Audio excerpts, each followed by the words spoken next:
You've been told that to fix your life you need to speak louder, prove yourself, explain your worth to everyone. But if that were true, why do you feel drained every time you argue?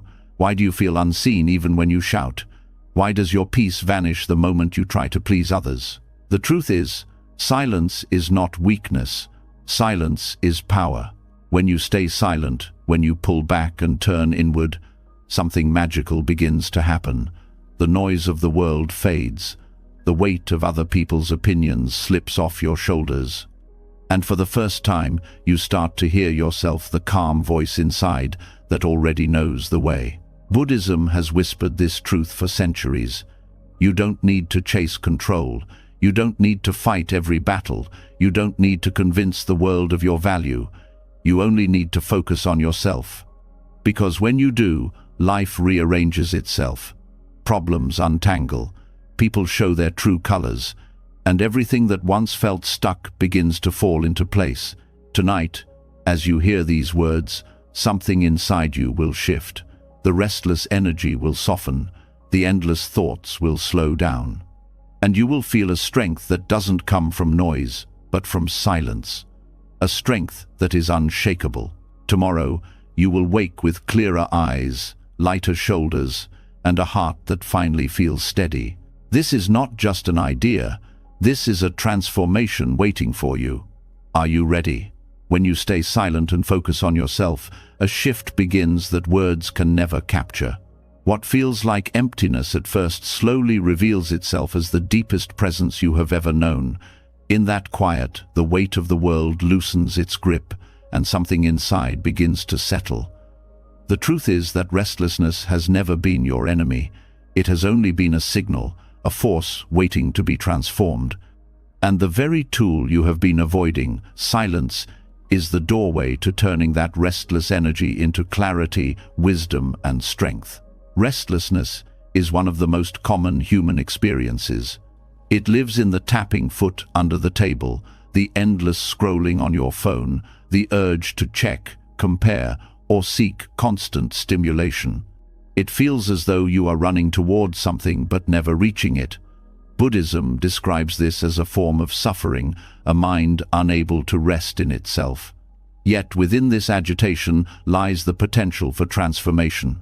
Just as heat turns raw ore into pure metal, silence has the power to refine restlessness into wisdom. The process begins by seeing restlessness for what it truly is, unsettled energy. Too often we mistake it for a flaw, a sign that something is wrong with us, or that we need to fix life before peace can arrive. But restlessness is not proof that you are broken. It is proof that your mind is overextended. The more you chase relief through external stimulation, the more restless you become. The very act of running away keeps you trapped in the cycle. This is where silence enters as a form of alchemy. Silence does not force restlessness away. It does not demand perfection or control. Instead, it allows the restless energy to slow down naturally, the way muddy water clears once it is left untouched. The Buddhist texts often use this metaphor. When water is stirred, dirt rises and clouds it. When you stop disturbing it, the particles fall, and the water becomes transparent again. Your mind works the same way. In stillness, confusion settles, and wisdom surfaces without effort. It is important to understand that silence is not just the absence of sound in the outside world. True silence is inner quiet, the ability to stop reacting to every thought, opinion, or urge. Outer silence may help create the conditions, but it is inner silence that performs the transformation. You can sit in a forest with no sound and still feel restless. And you can sit in a noisy cafe, yet carry a deep quiet inside, if you stop grasping at every distraction. When you allow silence to deepen, restlessness begins to reveal its layers. At first, it may appear as physical agitation, a racing heart, shallow breath, or a need to move. Beneath that, you may notice a restless mind, jumping from thought to thought, unable to focus. If you stay present without judgment, another layer appears. Restlessness is often covering emotions that have not been faced. Anxiety, regret, fear, longing, all hidden beneath constant movement. In silence, you give them space to surface. You no longer cover them with noise. Instead, you witness them, and by being witnessed, they begin to dissolve. This is not an easy process. The first stages of silence often feel unbearable because you encounter everything you have avoided. The noise of life is a shield against discomfort. When the shield falls, the raw restlessness rises. But here lies the alchemy. By staying with it instead of running, you discover that it changes. What felt like unbearable tension becomes manageable. What felt permanent reveals itself as temporary. The restless storm passes, leaving a clear sky in its place. Neuroscience supports what Buddhism has always taught. When you sit in silence and allow the mind to rest, the brain's default mode network, the circuit responsible for wandering thoughts, begins to quiet down. This creates space for deeper connections and insights to form. Creativity flourishes, problem-solving improves, and emotions settle. Silence literally reshapes the brain, turning restlessness into clarity. The transformation is not only mental, but also emotional. When silence becomes a habit, you begin to notice patterns that once controlled you. You see how much of your restlessness comes from craving approval, craving distraction, craving certainty. By not feeding these cravings with constant reaction, their grip weakens. You realize that you do not need every urge to be satisfied. This realization is freedom. It is the gold hidden beneath the mud. Buddhism speaks of equanimity, the balanced state where neither pleasure nor pain can disturb the mind. Silence trains equanimity. By sitting with restlessness without reacting, you learn to face life without being pulled in every direction. Instead of being a slave to impulses, you become an observer of them. This observer's mind does not suppress emotion, it simply refuses to be ruled by it. Over time, your inner gold shines more clearly, the wisdom of seeing life as it is, not as your restlessness demands it to be. This alchemy also changes how you relate to others. Restlessness often pushes people into arguments, over-explaining, or trying to control situations. Silence, on the other hand, shifts the dynamic. When you no longer rush to defend yourself, the tension dissipates. When you no longer need to prove, power shifts. People sense calmness in you, and it disarms their aggression. This is not passivity, it is mastery. You discover that silence speaks louder than words ever could. On a deeper level, silence transforms your relationship with time. Restlessness is often tied to the future or the past, worrying about what might happen, replaying what already did. Silence roots you in the present. It shows you that peace exists only now, in this moment. The more you practice, the more natural it becomes to rest in the present instead of running from it. This presence itself is inner gold because it frees you from the endless chase. But silence must be practiced, not only admired. It begins with small steps, pausing before you react, breathing before you speak, taking a moment each day to sit without distraction. These moments accumulate. Each pause is like a drop of clear water poured into the muddy bowl. Over time, the whole bowl clears. Silence becomes less of an effort and more of your natural state. The fruits of this transformation reveal themselves gradually. You may notice you are less reactive in conflicts. You may find that anxiety softens without needing constant solutions. You may see opportunities arise that were hidden when your mind was clouded. This is not coincidence.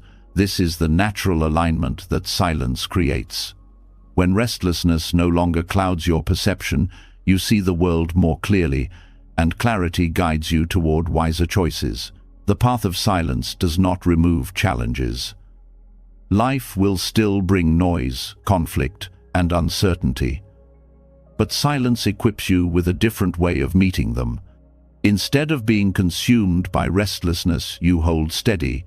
Instead of being pulled into chaos, you anchor yourself in calm.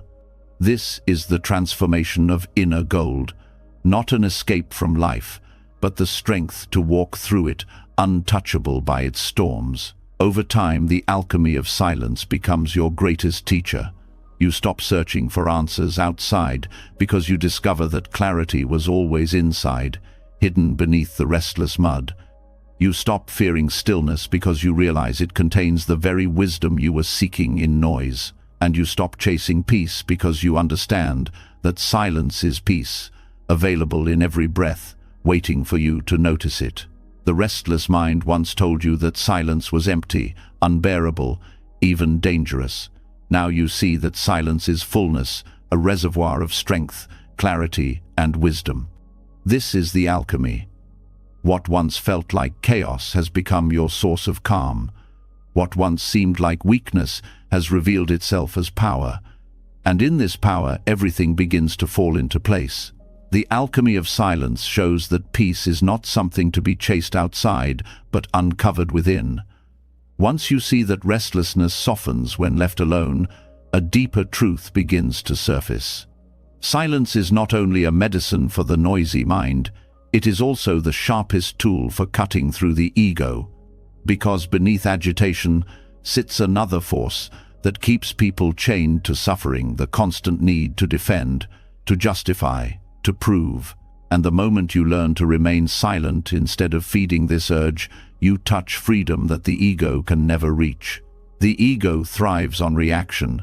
Every time you defend yourself in anger, every time you explain yourself to seek approval, every time you justify choices just to protect an image, you are building walls around yourself. The mind constructs these walls from words, stories, and identities. And the more you engage in reaction, the thicker the walls become. Silence works differently. Silence does not fight the ego head-on, it simply stops supplying it with bricks. Without constant fuel, the structure weakens, cracks appear, and in time it dissolves. This is why the greatest masters often taught not through arguments, but through stillness. The Buddha was questioned, criticized, even provoked, yet often he remained silent. That silence was not avoidance, it was power. By refusing to react, he refused to step into the trap of egoic entanglement. He showed that strength is not found in shouting the loudest, but in the refusal to be moved by provocation. Non-reaction dissolves the battlefield itself. Ego lives on comparison. It wants to be right, superior, admired. Every time you react defensively, you are unconsciously agreeing to play the game of comparison. Silence breaks this cycle. When you do not react, there is no game. Without reaction, the other person is left only with their own words, their own projections. You no longer carry them. And when you stop carrying them, you stop building karma out of them. Karmic entanglement begins when one reaction meets another, creating a chain of cause and effect that stretches far beyond the present moment. A single harsh word invites another. An argument plants seeds of resentment that sprout days, months, even years later. Non-reaction cuts the chain. Silence acts like a blade that stops karma from multiplying. What could have been a storm ends as a passing cloud. It takes discipline to choose silence over defense. The ego panics when left undefended. It fears being misunderstood, being unseen, being disrespected. Yet this fear is the very prison that keeps it alive. When you resist the urge to explain, you discover that misunderstanding is not fatal.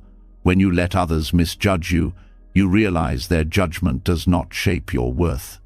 In the space where you would normally defend yourself, a new kind of freedom appears, the freedom to exist without needing anyone to validate you.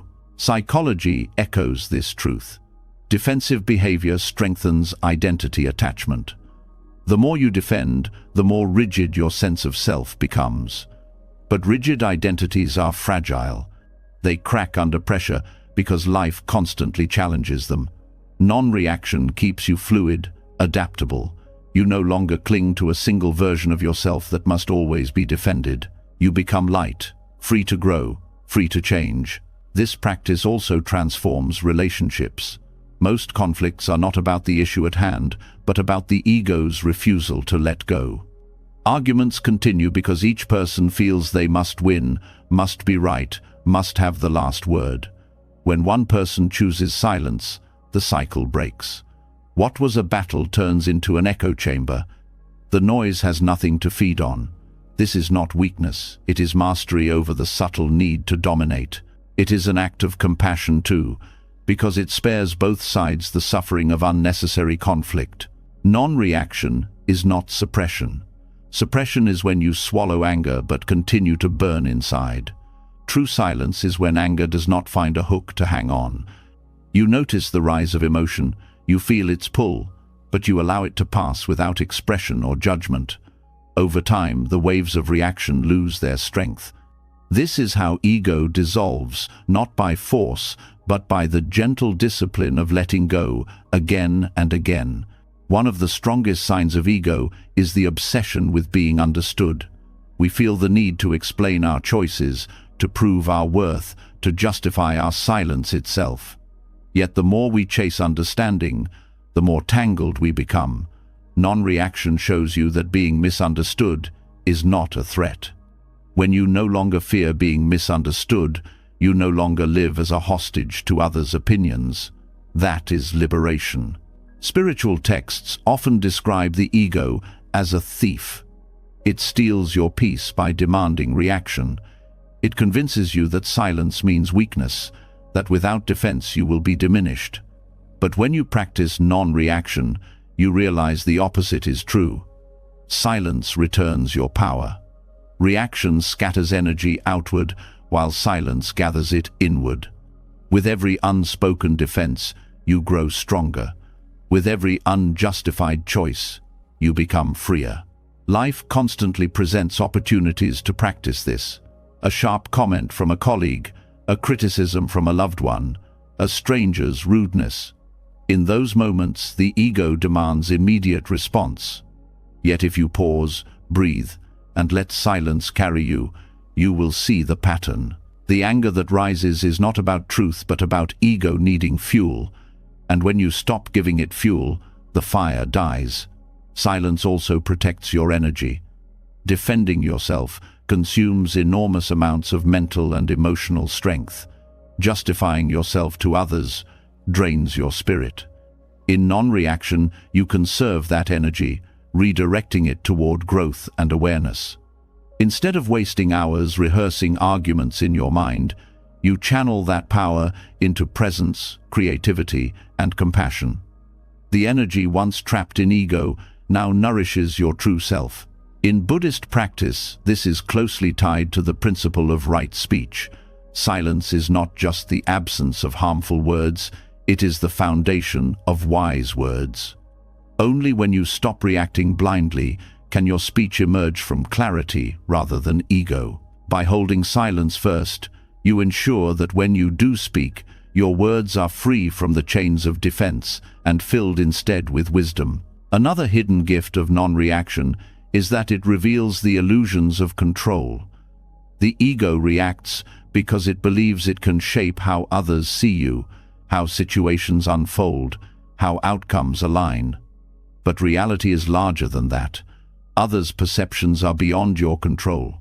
Outcomes are beyond your grasp. Non-reaction teaches surrender to what island, and in that surrender, the false power of ego falls away, replaced by the quiet strength of acceptance.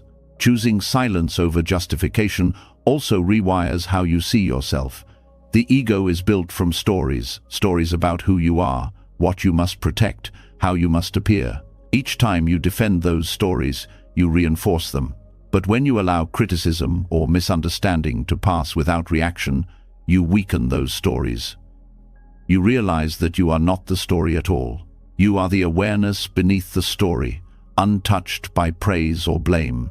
This realization dissolves karmic patterns as well. Many conflicts are not new, but repetitions of old wounds. The ego reacts because it carries unresolved impressions from the past. Non-reaction breaks these loops. By not engaging, you refuse to plant new seeds of resentment. Slowly the old seeds die without nourishment, and karma loosens its grip. The present moment becomes lighter, no longer burdened by echoes of the past. There is a quiet dignity in choosing silence, dignity not built on pride but on inner steadiness. You discover that your worth does not increase when people agree with you and does not decrease when they criticize you. Worth is not something that needs defense. It exists in the simple fact of your being. Non-reaction protects this dignity because it refuses to hand control of your peace to anyone else. The practice deepens when applied not only in conflict but also in daily life. When tempted to justify why you said no to an invitation, hold silence. When urged to explain your choices just to avoid judgment, hold silence. Every time you resist the pull to defend, you cut a thread of ego. Over time, these threads unravel completely, leaving you free. As the ego dissolves through non-reaction, something greater takes its place: authenticity. When you no longer perform for approval or defend against criticism, you begin to act from your true nature. Your choices align with what feels deeply right rather than what will be accepted. Your presence grows lighter because you are not dragging the armor of constant defense. This is not only liberating for you but healing for those around you, because they no longer meet a mask but a soul. The journey of ego dissolution is not about erasing individuality, but about removing the false weight of identification. You remain unique, but no longer enslaved to the need to protect an image. Silence helps you live in truth without noise. Non-reaction frees you to be, without clinging to what others think that being should look like. And in this freedom, you discover the deepest gift, peace that cannot be shaken, and a self that is not a mask, but pure awareness. In the end, silence does not make you less. It strips away the layers that never belonged to you. It reveals what remains when defense and justification fall away. It prevents the endless karmic loops that keep suffering alive, and in its stillness you uncover a strength that words cannot touch. Non-reaction is not weakness. It is the dissolution of ego. It is the end of chains. It is the beginning of freedom. When silence begins to dissolve the ego, something deeper calls you forward. It is no longer only about holding your peace in moments of conflict or choosing non-reaction when provoked. The path now invites you to live silence as a discipline, not an occasional practice. This is what the Buddha referred to as noble silence, a silence that is not merely absence of speech, but the presence of awareness, restraint, and clarity. To walk with noble silence in daily life is to bring the wisdom of stillness into every environment, whether at work, with family, or in ordinary routines, so that silence is not a retreat you visit, but a way of living you embody. Noble silence is not muteness. It is not cutting yourself off from the world or refusing to speak at all. Instead, it is the deliberate choice to withhold words that do not serve clarity, compassion, or truth. In retreats, practitioners are guided to remain silent for days so that the mind may settle. Yet the true challenge is carrying this silence into daily interactions, where temptations to speak unnecessarily surround us. Every workplace discussion, every family gathering, every casual exchange offers a test. Do you speak from clarity, or do you fill the air with words that clutter? The discipline begins with awareness of speech. In most conversations, people talk not to communicate, but to release tension, to avoid discomfort, or to seek validation. Words become noise. Noble silence asks you to watch this impulse. Before speaking, you pause and ask, is this necessary? Is it kind? Is it true? Is it timely? When the answer is no, you allow silence to remain. This restraint conserves energy and sharpens the value of your words. In the workplace, this practice transforms communication. Meetings often overflow with people speaking to prove they are involved, defending their image with constant commentary. Noble silence allows you to step back. When you speak, only when your words add clarity, your voice carries more weight. Others notice that when you choose to speak, it matters. The discipline of silence also makes you a better listener. Instead of preparing your response while others talk, you hear with full attention. This deep listening not only prevents misunderstandings, but also builds respect. Families present another challenge. In close relationships, the temptation to correct, defend, or comment is constant. Silence here does not mean withdrawing affection. It means choosing not to feed unnecessary conflict. When an argument rises, noble silence gives space for emotion to settle instead of escalating with reactive words. Parents practicing this can transform family dynamics. A child who expects anger but receives calm silence learns that restraint is more powerful than shouting. A partner who expects defense but meets patience feels seen rather than opposed. The discipline also applies to casual conversations.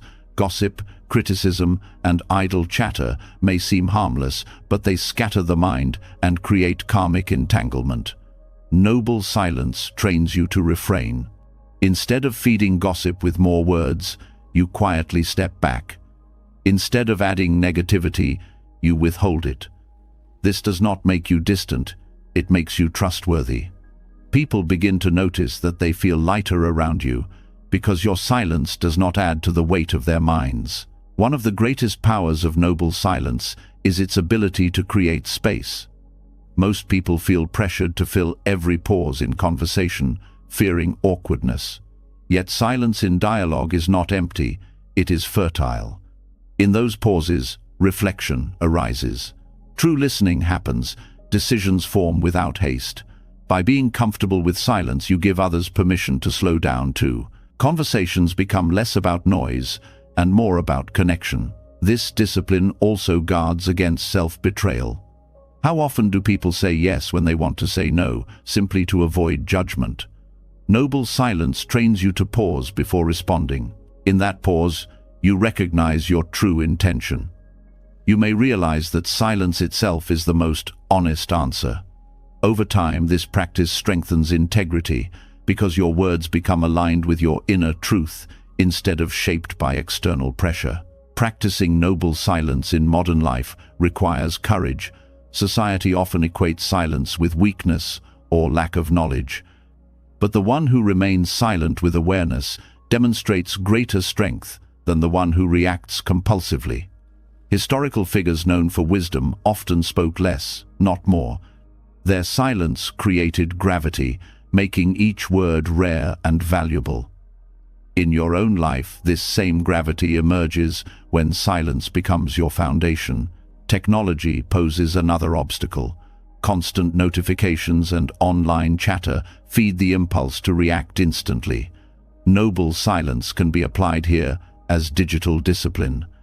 You pause before posting, before replying, before adding another voice to the noise. You ask if your words bring clarity or if they merely feed distraction. By choosing restraint, you protect your mind from being scattered by endless digital noise. Noble silence also refines thought itself. When you stop speaking unnecessarily, you notice the endless stream of inner dialogue.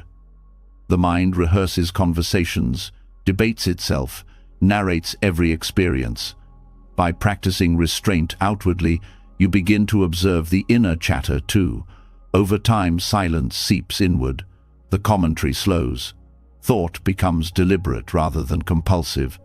This is the deeper dimension of noble silence, freedom from inner noise as well as outer. The discipline has physiological benefits as well.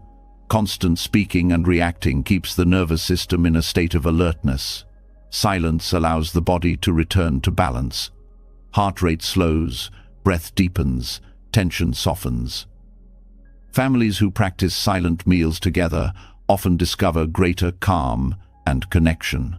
Workplaces that allow reflective pauses rather than constant debate cultivate clearer decisions and reduced stress. Silence is medicine for both mind and body. Children learn by example. A household where every frustration is met with shouting breeds more shouting. A household where silence is respected teaches restraint and patience. Parents who model noble silence show their children that not every feeling needs immediate expression. They teach that space can carry wisdom, that listening can be as powerful as speaking. These lessons shape emotional intelligence far more than lectures ever could. Noble silence is also an act of compassion. When you hold back from unnecessary words, you spare others from carrying the burden of your scattered thoughts or harsh reactions. You give them the gift of space. You also protect yourself from regret. Many conflicts arise not from actions, but from careless words spoken in haste. Silence prevents wounds before they form. It is compassion in its most subtle form, the choice to refrain rather than to harm. Yet this discipline does not mean silence always. Noble silence is not avoidance of truth. When words are needed to protect, to guide, to express love, they are offered with clarity. The difference is that now speech arises from awareness, not impulse. When silence is your ground, words become clean, precise, and healing. This is why noble silence is considered noble. It elevates both silence and speech into tools of wisdom. Practical steps help build this discipline. Begin with small moments of silence each day at meals, during commutes, before sleep. Notice the urge to fill space with words, and instead allow silence to remain. In conversations, practice pausing before responding. Let silence stretch without rushing to cover it. Gradually you become more comfortable with these spaces. At work, set the habit of speaking only when necessary.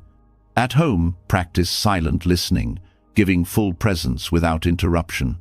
With friends, resist gossip and redirect conversations toward clarity or remain quiet. Over time, the benefits become visible. Relationships grow calmer. Your presence feels grounded. People listen more closely when you do speak. You waste less energy on unnecessary chatter and feel more centered. Your inner world grows quieter as outer restraint trains the mind itself to slow down. This is how noble silence, once a retreat practice, becomes a way of daily living. In essence, noble silence is not about refusing to speak, but about elevating silence to its rightful place. Words lose power when scattered carelessly. Silence restores their value by giving them space. By carrying this discipline into daily life, you protect your energy, strengthen your presence, and bring peace into every environment. Silence ceases to be something rare, practiced only in temples or retreats. It becomes a living practice woven into the fabric of ordinary life. When silence is lived in this way, you begin to see its deeper meaning. It is not just a technique for calm, it is a way of embodying awareness in every interaction. It teaches patience, compassion, and strength. It dissolves unnecessary conflict and cultivates dignity. It nurtures authenticity and protects integrity. In workplaces, it creates clarity. In families, it builds harmony. And within yourself, it opens the door to wisdom. This is the discipline of noble silence. Not absence, but presence. Not withdrawal, but mastery. Not emptiness, but fullness of being. When noble silence becomes a lived discipline, a new understanding reveals itself.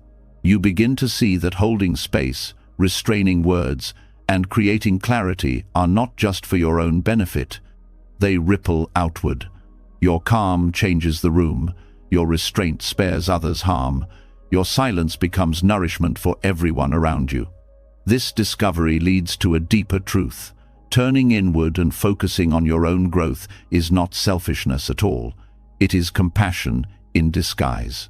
By tending to yourself with honesty and discipline, you reduce the suffering you unconsciously spread and open a path for genuine kindness to flow naturally. Self-focus is often misunderstood. Society teaches that focusing on yourself is indulgent, that you must put others first or risk being called selfish. Yet what happens when you ignore your own needs, neglect your inner growth, or deny your healing? You carry unresolved wounds into every interaction. You pass your frustrations onto others without realizing. You speak from exhaustion instead of clarity. You react from pain instead of peace. What seems like selflessness often becomes hidden harm. Compassion begins within. If your mind is restless, your heart wounded, your body depleted, what can you truly give others? Even your most sincere intentions are clouded when you are not whole. By focusing on your own balance, you create a reservoir of peace that naturally spills outward. When you heal yourself, you stop bleeding onto others. When you discipline your mind, you stop projecting chaos into relationships. Self-focus is the soil from which authentic compassion grows. This does not mean isolation or indifference. It means realizing that you cannot pour from an empty vessel. By tending to your own growth, you become a more stable presence in the lives of others. A parent who cultivates patience within themselves is less likely to pass anger to their children. A partner who learns self-awareness is less likely to project insecurities into the relationship. A leader who practices inner clarity is less likely to spread stress to their team. Self-work is not withdrawal, it is preparation for service that does not harm. The Buddha taught that all beings seek happiness and wish to avoid suffering. Yet much of the suffering people inflict on each other comes not from cruelty, but from unconsciousness. When you carry unhealed pain, you transmit it without meaning to. Silence, reflection, meditation, self-discipline. These are not only for your own liberation, they are acts of compassion because they prevent the cycle of unconscious harm. By focusing on yourself, you break the link between your pain and another's suffering. One of the most powerful aspects of this practice is emotional responsibility. When you take time to understand your anger, sadness, or fear, you stop unloading it onto others. You recognize the emotion as your own work, not someone else's fault to carry. This is compassion in its purest form, choosing not to spread what you have not yet processed. Each time you pause to tend to your inner state instead of reacting outward, you protect others from inheriting your turmoil. Self-focus also means cultivating clarity of intention. Much harm arises not from malice but from acting without awareness. When you take time to reflect on why you act, speak, or give, you prevent false compassion, the kind that seeks validation or control disguised as kindness. True compassion flows when the giver is free of hidden motives. This clarity only comes when you regularly turn inward and question yourself. Caring for your own body and mind is equally important. Exhaustion breeds irritability, and neglect of health becomes a burden others must bear. By caring for your well-being, you practice quiet compassion. You reduce the weight others might have to carry for you. You allow your presence to be lighter, more joyful, less demanding. Self-focus here is not vanity, but responsibility. The responsibility to maintain yourself so that your presence does not drain those around you. In relationships, this truth becomes clear. People often expect others to fill their emptiness, to heal their wounds, to make them whole. This is a heavy demand, one that creates cycles of dependency and resentment. When you focus on your own growth, you free others from carrying the weight of your unmet needs. Love becomes lighter because it is shared between two whole beings rather than used as a bandage for wounds. This is why the most compassionate gift you can offer a partner is to take responsibility for your own healing. In families, the same principle applies. Parents who neglect self-care often pass stress to children. Children who grow up carrying the unprocessed pain of their parents struggle with burdens that are not theirs. When a parent chooses to focus inward to break their own cycles, they end suffering for future generations. Compassion here is not grand gestures, it is the quiet courage to face your own shadows so your children do not inherit them. Even in workplaces, the principle holds. A leader who has not tended to their insecurities will demand constant validation from their team, creating stress. A colleague who has not processed their frustration will spread it in meetings, lowering morale. But when individuals focus on their growth, when they cultivate inner calm and clarity, they create healthier environments for everyone. Self-focus becomes compassion woven into daily structures of life. This practice also transforms how you serve others. Many believe compassion means sacrificing endlessly, giving until nothing remains. But this often leads to burnout, resentment, or hidden anger. True compassion requires sustainability. By tending to your own growth, you ensure that your giving does not deplete you. A candle cannot light others if it burns itself out. Self-focus keeps the flame steady, allowing you to offer warmth without destruction. Buddhism often speaks of the middle path, avoiding extremes of self-indulgence and self-denial. Self-focus as compassion embodies this balance. It is neither selfish absorption nor blind sacrifice. It is the recognition that caring for yourself is inseparable from caring for others, because the quality of your being shapes the quality of your impact. Every thought, word, and action carries energy. If your energy is restless or wounded, you spread suffering. If it is calm and healed, you spread peace. Self-focus also opens the door to deeper empathy. When you know your own pain intimately, you recognize it in others without judgment. Your growth creates understanding. You can hold space for others' struggles without being overwhelmed, because you have tended to your own. This kind of compassion is steady and grounded, not sentimental or reactive. It does not rescue out of guilt, but supports out of strength. Another dimension of this practice is boundaries. Without self-focus, people often give in ways that enable harm, saying yes when they should say no, tolerating what damages them. By focusing inward, you learn your limits. You see that saying no can be the most compassionate act, because it prevents resentment and preserves integrity. Boundaries protect both you and others. They allow your presence to remain genuine rather than forced. Meditation and reflection strengthen this path. By watching the mind, you see clearly how much suffering arises from your own reactions, projections, and clinging. You realize that your growth is the greatest service you can offer, because every step toward awareness reduces unconscious harm. Each breath of clarity is compassion in action, because it lessens the weight you might otherwise place on others. Even in silence, your self-work benefits others. A mind at peace radiates calm that others feel. A heart at ease offers unspoken comfort. Without saying a word, your presence becomes a refuge. This is compassion without effort. It does not depend on doing, but on being. And it begins only when you focus inward, tending to yourself as carefully as you would tend to a loved one. The world often celebrates outward action while neglecting inner work. Yet history shows that the most transformative figures were those who disciplined themselves first. Their compassion was powerful because it was not tangled with ego or unconscious pain. They served without spreading harm because they had already faced their own shadows. This is the path available to anyone. You do not need grand acts to practice compassion. You need the courage to look within and grow. Ultimately, self-focus as compassion is about responsibility. Responsibility for your energy, your reactions, your healing, your presence. It is the recognition that every unhealed wound you ignore becomes someone else's burden. Every step of growth you take lightens the world around you. By tending to yourself, you break cycles of suffering.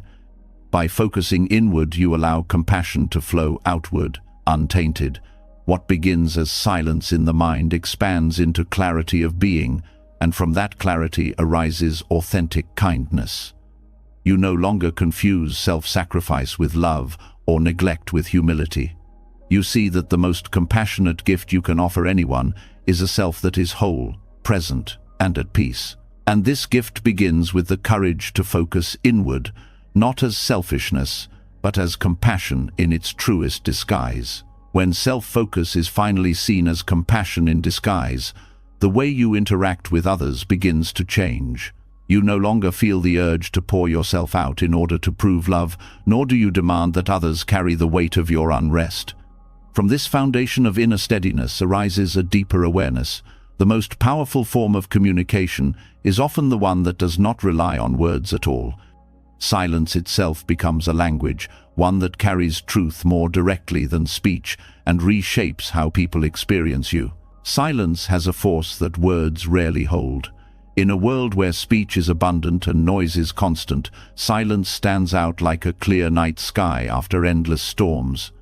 It unsettles those who expect reaction, it calms those who feel overwhelmed, and it conveys presence in a way that no phrase could achieve. To practice silence as communication is to recognize that not all truths require words to be real. Some truths are felt in the pause, in the stillness, in the refusal to be drawn into noise. This form of communication begins with listening. Most people listen only to respond, preparing their answer even before the other person has finished speaking. Silence interrupts this habit. By remaining quiet, you create space for the other person's words to unfold fully. That space is felt as respect, as validation, as being truly heard. People leave such encounters not remembering your clever responses, but remembering how deeply they felt seen. Silence communicates presence better than any sentence. Silence also communicates boundaries without confrontation. When someone presses you for reaction, your stillness becomes an answer. When manipulation seeks to pull you into its game, your silence shows you will not play. You do not need to argue, to explain, or to defend. Silence itself is refusal, delivered without hostility. In this way, it protects you while preserving dignity for both sides. In relationships, silence often speaks the most tender truths. A moment of shared quiet between loved ones conveys intimacy beyond words. Sitting together without the need to fill space shows a bond that is deeper than chatter. Silence says, "Your presence is enough." It allows love to breathe, free from the pressure of constant verbal reassurance. This type of silence is not distance, it is closeness distilled to its purest form. In conflict, silence becomes transformative. Arguments thrive on reaction, on escalation, on the volley of words. When one person holds silence, the momentum falters. The argument loses fuel. Silence communicates that you refuse to be dragged into cycles that only deepen division. It does not deny your perspective, but asserts your choice to value peace over victory. Over time, this practice reshapes the dynamics of conflict, making space for understanding instead of endless defense. Silence is also a radical equalizer in power dynamics. Those who rely on dominance often use words as weapons, interrupting, lecturing, asserting authority. When you answer such energy with silence, the balance shifts. The absence of reaction unsettles the aggressor. They can no longer feed on resistance. The very act of not speaking becomes a statement of strength. Leaders throughout history have understood this, wielding silence not as passivity but as presence that demands attention. Another dimension of silence as communication is its role in truth-telling. Words can be manipulated, twisted, or misunderstood. Silence leaves less room for distortion. A pause when asked a dishonest question, a refusal to participate in gossip, a withheld opinion, when others seek validation, all communicate more truth than spoken explanations. Silence allows reality to speak for itself. In this sense, it is not empty but full of integrity. The practice of silence also reveals authenticity. Many people use words to hide, to present masks, to create illusions. When you hold silence, there is no mask to maintain. Your presence communicates itself without the shield of language. This authenticity is often felt by others, even if they cannot explain it. They sense honesty in your quiet, a transparency that words might otherwise cover. Silence is equally powerful in moments of grief and suffering. When someone is in pain, words often fail. Attempts to comfort can sound hollow or forced. Silence, however, holds space for their sorrow without trying to fix it. Simply being there, without commentary, communicates more compassion than any phrase could carry. The grieving heart does not need explanations, it needs presence. Silence is that presence, steady and unbroken. In daily life, silence enhances the value of your speech. When words are scarce, they are treasured. People lean in to hear what you will say because they know it will not be wasted. This is the paradox. By speaking less, you increase the impact of your speech. Silence communicates that your words carry weight, that they are chosen carefully. This changes how others respond to you. Silence also trains you to master timing. Communication is not only about content, but about when words are delivered. A well-placed pause can shift an entire conversation. It allows others to reflect, to reconsider, to process. Silence creates rhythm in dialogue, preventing it from becoming a stream of unchecked noise. Master communicators know that the pause is as important as the sentence. In families, silence can teach lessons no lecture could. A parent's quiet presence during a child's mistake can be more powerful than a barrage of scolding. It communicates disappointment without humiliation, guidance without anger. The child feels the weight of silence more deeply than words that could be dismissed. Silence, when offered with love, becomes a teacher. In workplaces, silence conveys authority. A leader who does not rush to fill every silence with talk is perceived as thoughtful, composed, in control. Their pauses suggest consideration rather than hesitation. Silence communicates that decisions are not made impulsively. This presence inspires confidence, while constant chatter often undermines credibility. Silence is also a radical tool for healing social dynamics. In cultures where voices compete for dominance, choosing not to add more noise can itself be an act of compassion. Refusing to fuel gossip, declining to escalate conflict, withholding judgment, these are silences that heal. They communicate values not through slogans, but through lived restraint. They reshape the environment into one of respect rather than chaos. There is another side to silence that is often overlooked: its ability to reveal truth in others. When you hold silence, others reveal themselves. In the absence of your reaction, they expose their own intentions, their own fears, their own projections. Silence acts like a mirror. It communicates without effort, simply reflecting back what is already present. In this way, silence becomes the sharpest tool of discernment. Silence as communication also nurtures humility. Words often serve the ego's need to display knowledge, to control narratives, to impress. By withholding speech, you let go of that need. You communicate that you do not need to dominate the space. This humility creates openness in others, making them more willing to share and connect. Spiritual practice deepens this understanding. In meditation, silence is not the absence of sound, but the presence of awareness. The same applies to communication. When your silence is full of presence, people feel it. It is not withdrawal, but attention sharpened to its purest point. You are there fully, and that fullness communicates more than any phrase. To live this in practice requires discipline. It means resisting the reflex to fill pauses, to explain unnecessarily, to react out of discomfort. It means trusting that silence itself is enough. In conversation, you may find silence difficult at first, fearing awkwardness. But with time, you see that silence is not awkwardness, it is depth. The discomfort dissolves as you recognize the richness it carries. When practiced consistently, silence reshapes your identity in the eyes of others. You are no longer seen as someone who wastes words or reacts impulsively. You are seen as someone whose presence speaks without noise, whose stillness carries meaning. This reputation builds respect without effort. It arises naturally from the discipline of silent communication. At its highest expression, silence becomes a spiritual transmission.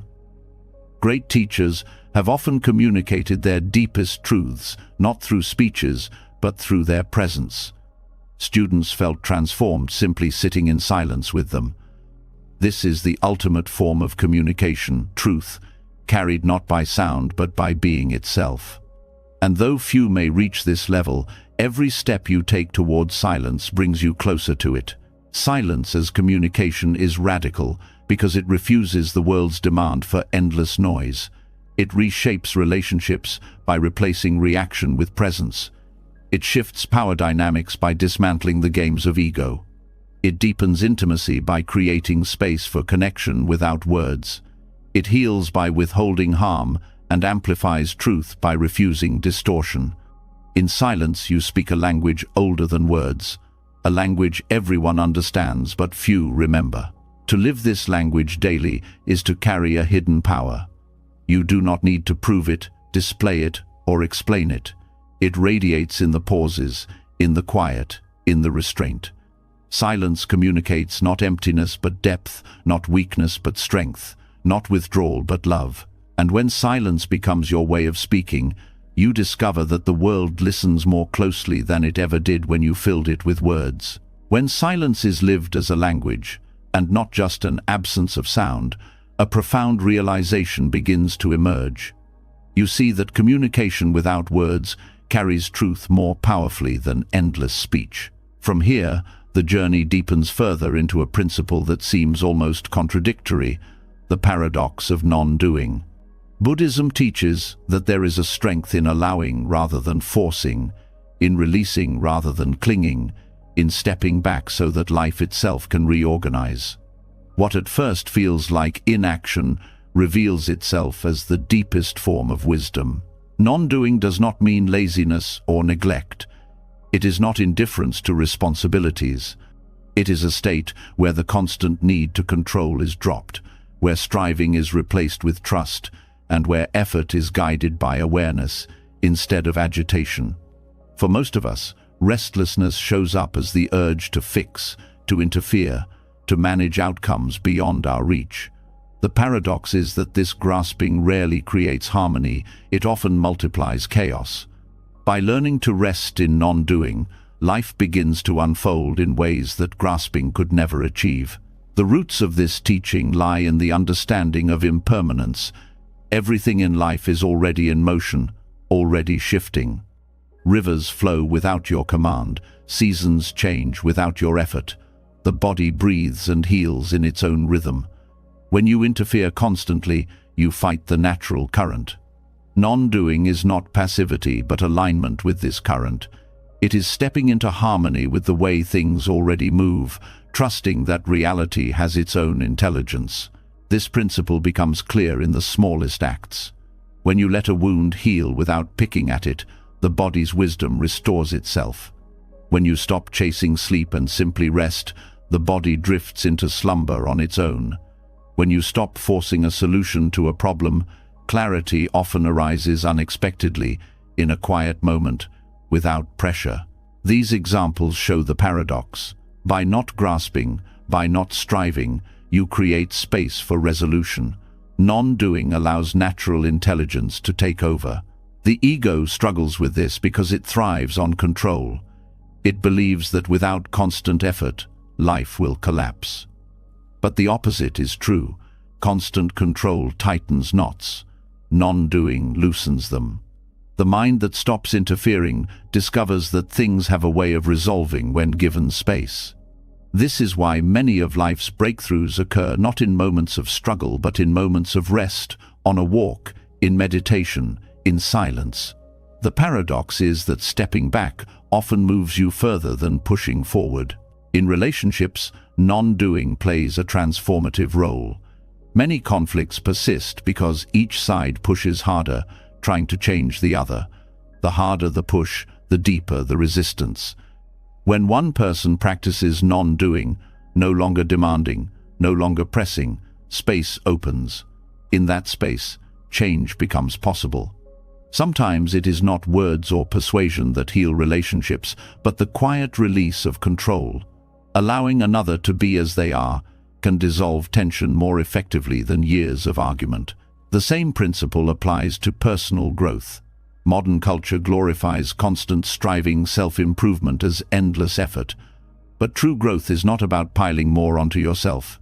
It is about shedding what is false, letting go of what no longer serves. Meditation itself is a practice of non-doing.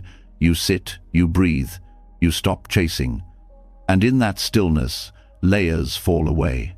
You grow not because you force growth, but because you allow your deeper nature to surface. Non-doing also shifts your relationship with time. Striving makes you rush, always pushing toward the next milestone. Non-doing brings you into presence. You see that each moment has its own completeness, that you do not need to hurry to arrive elsewhere. This presence is not idleness, it is a fullness of being here and now. The paradox is that by ceasing to chase the future, you actually prepare yourself best for it. Every wise decision is born not from panic, but from presence. One of the greatest challenges is applying this to ambition. People fear that without striving they will lose success, that non-doing means giving up on dreams. But Buddhism does not deny effort, it refines it. Effort that arises from ego's grasping is exhausting and narrow. Effort that arises from non-doing is natural, effortless in quality, because it aligns with conditions rather than forcing them. You plant seeds, you water them, but you do not tug at the sprouts to make them grow. The growth happens on its own. In daily life, this practice can be subtle. Non-doing might mean pausing before sending a message, giving space for clarity instead of reacting instantly. It might mean stepping back from a heated debate, letting silence cool the fire instead of fueling it. It might mean taking a walk when stuck on a problem, trusting that solutions come when the mind is not strangled by pressure. Each act of non-doing is a reminder that life has its own rhythm, and you are not separate from it. The paradox extends to compassion as well. Helping others does not always mean intervening. Sometimes the most compassionate act is to step back, to allow someone their space to struggle and grow. Overhelping often weakens rather than strengthens.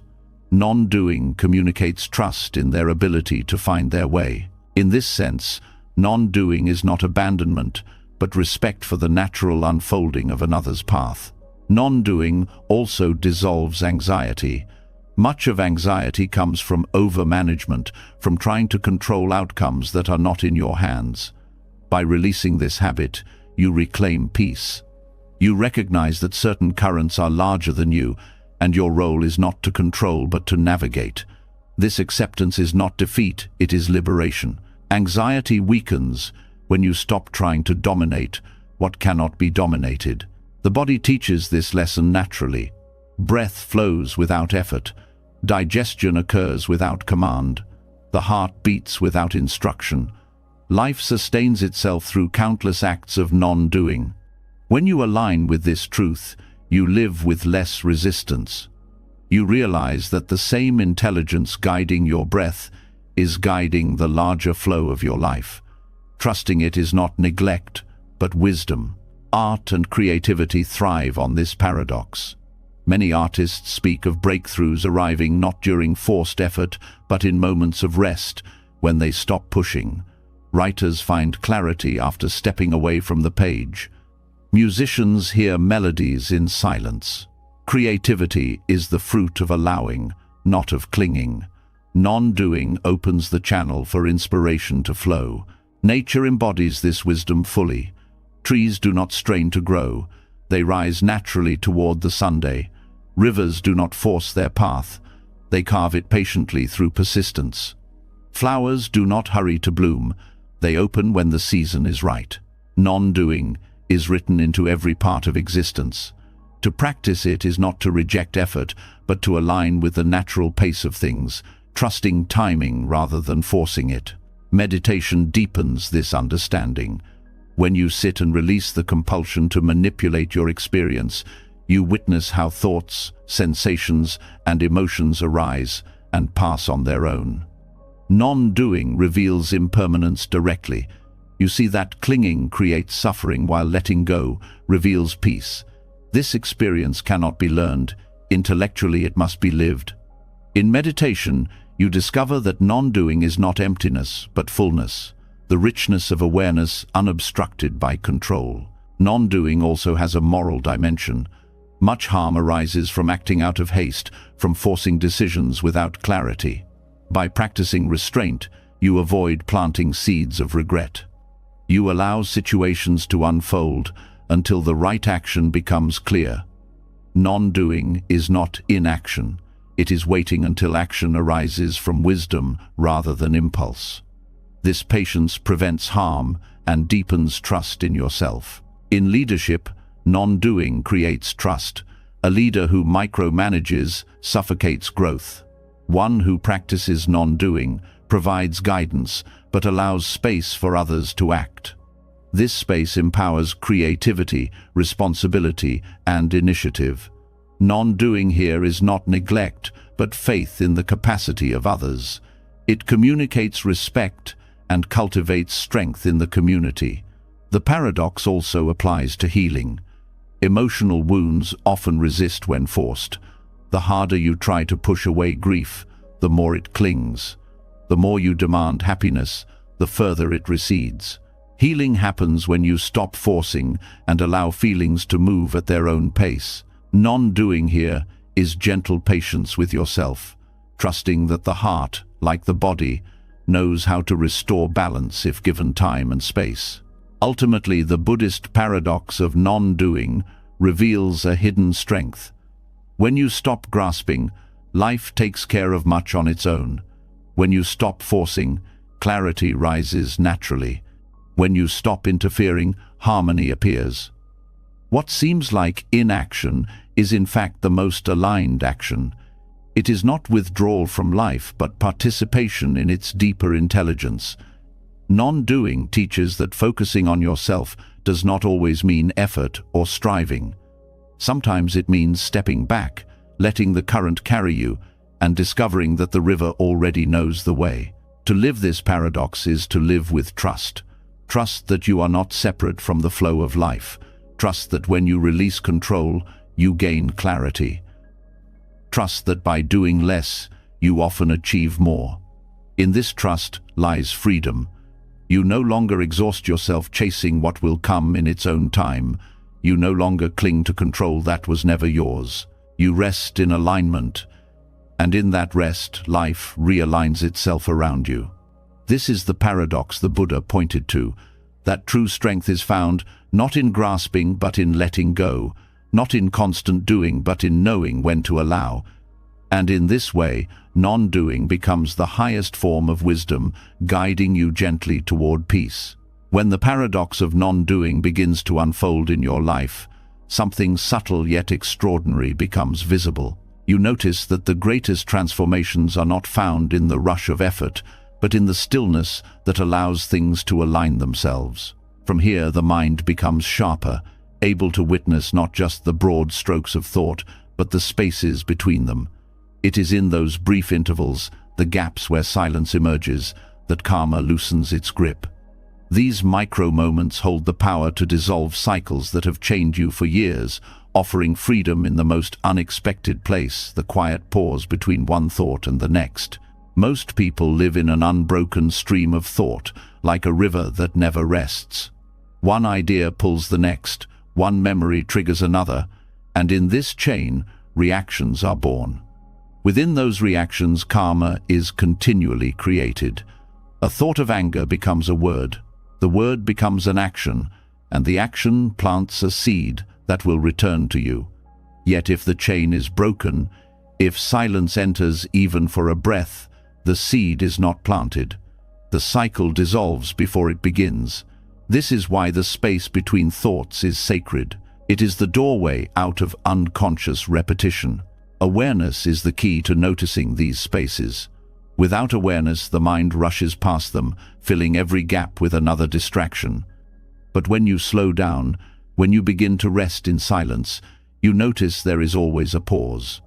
After an exhale, there is a stillness before the next inhale. After a thought, there is a moment before the next arises. These moments are small but powerful. They are not empty voids. They are fertile ground where freedom can be born. The Buddha taught that karma is created when intention solidifies into action. But in the space between thoughts, intention has not yet hardened. You may feel anger arise, but if you rest in the pause, it dissolves before becoming speech. You may feel fear, but if you sit in the stillness, it passes before shaping your choice. This is how awareness in the gap dissolves karma. It prevents unconscious reactions from forming chains. Meditation reveals this directly. As you sit, thoughts arise again and again. At first you feel trapped, drowning in them. But with patience, you notice the small silences between thoughts. You begin to rest there. Instead of chasing every idea, you allow them to pass. The more you train, the more these spaces expand. They become wide enough to hold awareness itself. In this awareness, you see thoughts as passing clouds rather than commands. The grip of karma weakens because you no longer follow every impulse. These pauses are also places of renewal. When you rest in the space between thoughts, you experience a clarity untouched by past or future. For a brief moment, you are free from memory and expectation. You are not the roles you play, not the stories you repeat, but pure awareness. This awareness is not bound by karma because it does not cling. It sees without grasping. It feels without attachment. Each time you rest here, you step outside the wheel of cause and effect. In daily life, this practice becomes invaluable.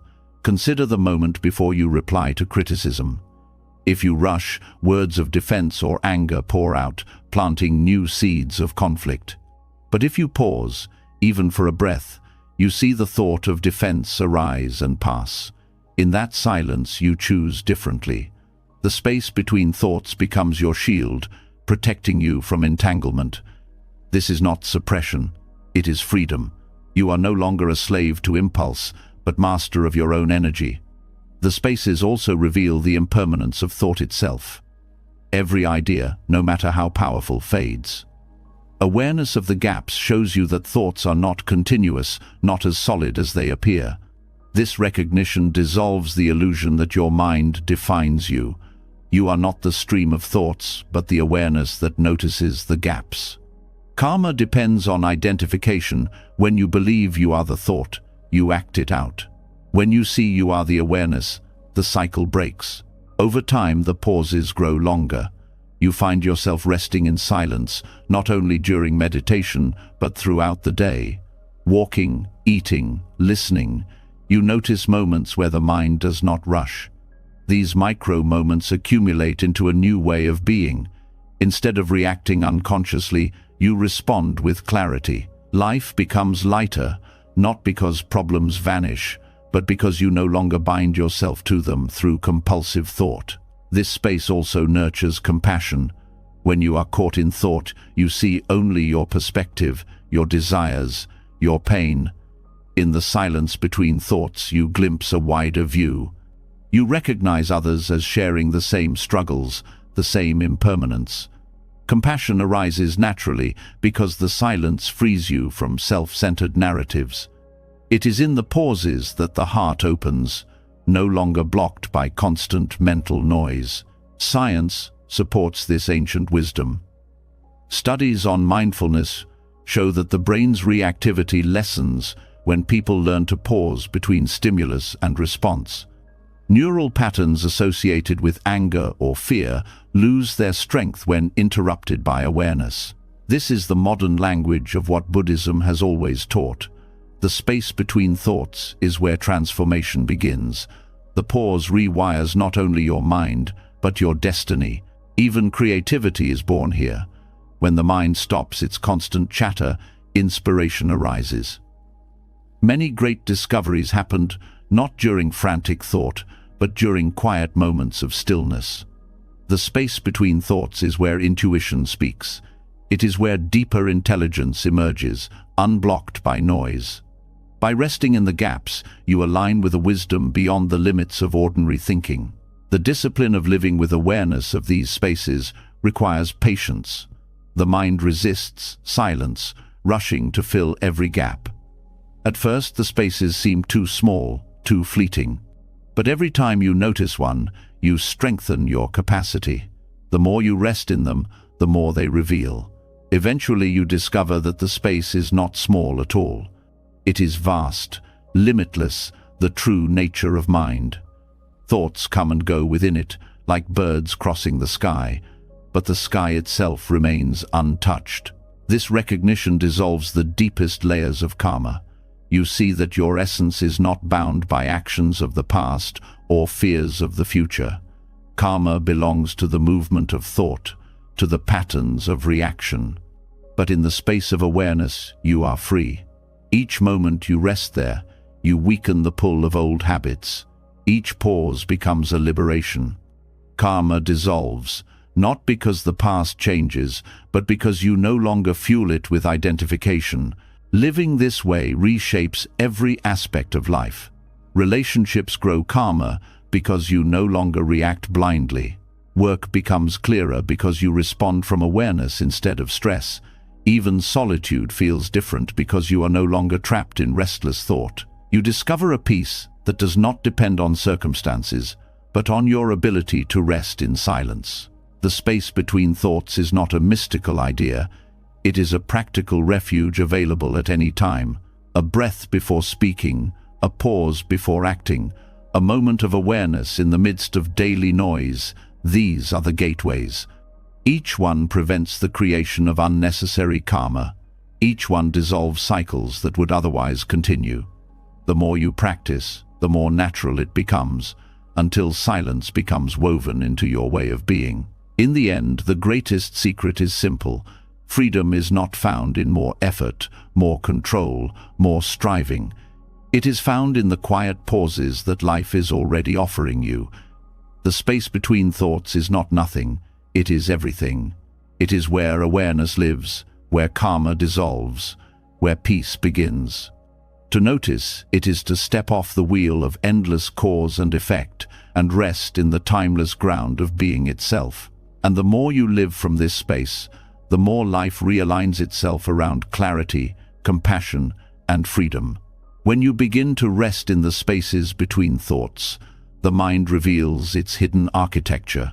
You see clearly that silence itself is not a gap to be feared, but the foundation of freedom, the place where karma dissolves before it takes shape. Once this discovery has been touched, a deeper question naturally arises. If silence can free you from the prison of thought, what happens when you train the ear of the mind to listen not only to sound, but to the silence that surrounds it? This shift is the essence of listening to emptiness, hearing beyond noise, beyond words, into the vastness that holds everything yet clings to nothing. Listening to emptiness is not about rejecting sound, but about expanding awareness to include what sound arises from and what it returns to. Every note of music rests on silence. Every word depends on quiet to carry meaning. Every sound eventually dissolves into stillness. Yet most people focus only on the noise and miss the ground that gives it life. By learning to listen differently, you begin to notice that silence is not absence, but presence, a subtle fullness more profound than any sound could offer. The practice begins by shifting your attention during ordinary listening. When someone speaks, you hear their words, but you also notice the silence before and after each sentence. In music, you pay attention not only to melody but to the rests between notes, the pauses that shape rhythm. Even in the world's noise, there are always pockets of quiet, the hush between traffic, the stillness after a bird's call. Listening to these spaces changes perception. The world no longer feels overwhelming. It becomes balanced, sound and silence woven together as one. This training opens insight, because silence carries truths, sound cannot. Sound is transient, constantly arising and fading. Silence is steady, always present beneath the noise. When you listen deeply, you recognize that silence is the background of existence itself. It reveals impermanence directly. No sound lasts, yet silence remains. This recognition is not intellectual, but experiential. Each time you hear the stillness behind sound, you touch the timeless. Listening to emptiness also refines concentration. The mind normally jumps from sound to sound, grasping at words, evaluating, judging. But when you anchor awareness in silence, distraction weakens. You no longer chase every noise but rest in the space that holds them all. This steadiness trains the mind in equanimity. Instead of being pushed around by pleasant or unpleasant sounds, you remain centered in the silence that is unchanged. In meditation, this practice becomes a doorway to profound calm. You sit, and instead of fighting with thoughts or chasing stillness, you open the mind to listening. You hear sounds around you without clinging. You notice the silence beneath them. Slowly the focus shifts from content to context, from noise to the field in which noise arises. This field is vast, open, and clear. By resting there, you discover that the mind itself is like space, boundless, empty of solidity, yet able to hold everything. This realization transforms how you relate to the world. In conversations, you no longer rush to fill silence. You listen beyond words, sensing meaning in pauses, in what is unsaid. You discover that true communication is not only in speech, but in presence. Silence speaks of sincerity, of trust, of authenticity. When you train yourself to hear emptiness, you connect with people at a level deeper than language. Listening to emptiness also dissolves reactivity.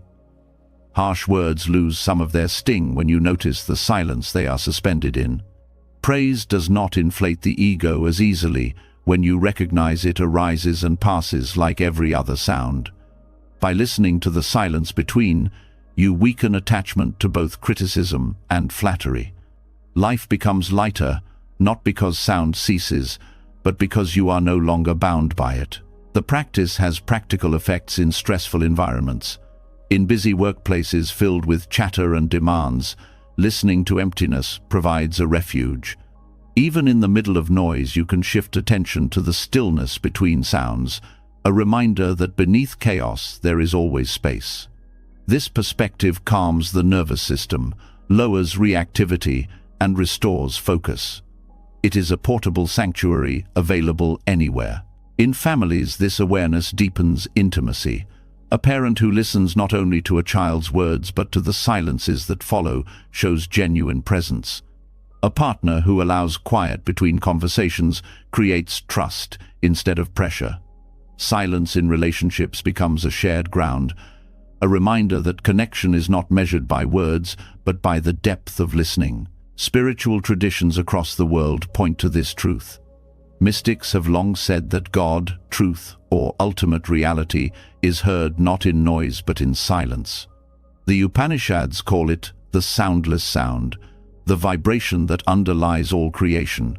Zen masters point students to the sound of one hand clapping, a riddle that directs attention beyond the obvious to emptiness itself. Buddhism describes emptiness not as void but as openness, the condition that allows all forms to appear. Listening to emptiness is to train the ear of wisdom to perceive this openness directly. This training also reveals your own inner patterns. When you listen deeply, you notice how quickly the mind fills silence with its own commentary.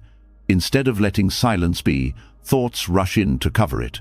By observing this habit, you recognize how uncomfortable the ego is with emptiness. It fears losing itself in the vastness. Yet by returning again and again to listening, you teach the mind to relax. Slowly it learns that emptiness is not loss but freedom. Listening to emptiness is a form of letting go. You stop chasing meaning in every sound and instead rest in the awareness that holds it all. This release creates clarity. Insights arise not from constant analysis, but from the stillness between. Solutions come, creativity blossoms, and intuition awakens in the quiet space you have learned to notice. In practical terms, you can train this skill in simple ways. Throughout the day, pause and notice the silence before a sound, the stillness after it. When listening to music, shift attention to the rests as much as the notes. In conversations, practice being fully present without rushing to reply. At night, notice the quiet that wraps around the world as you fall asleep. Each practice strengthens the mind's capacity to hear beyond noise into the deeper presence of silence.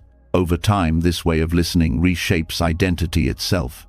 You no longer define yourself by the noise of thoughts, words, or judgments. You recognize that, like sounds, identities arise and pass, but the silence beneath them remains untouched. This recognition is liberation. You are not the noise of your mind. You are the awareness that hears it, steady and unchanging. The more you live this practice, the more you sense silence even in noise. The city's chaos is punctuated by moments of stillness.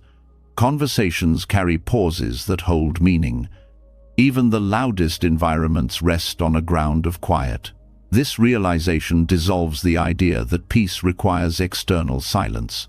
True peace is the ability to hear emptiness everywhere, to find the stillness beneath sound, no matter the conditions. Listening to emptiness also cultivates humility. You realize that most of what is essential in life cannot be spoken. Love, presence, trust, truth. These are felt in silence more than expressed in words. By honoring silence, you honor what cannot be captured by language. You stop trying to dominate with speech and instead let presence speak. This humility deepens into wisdom.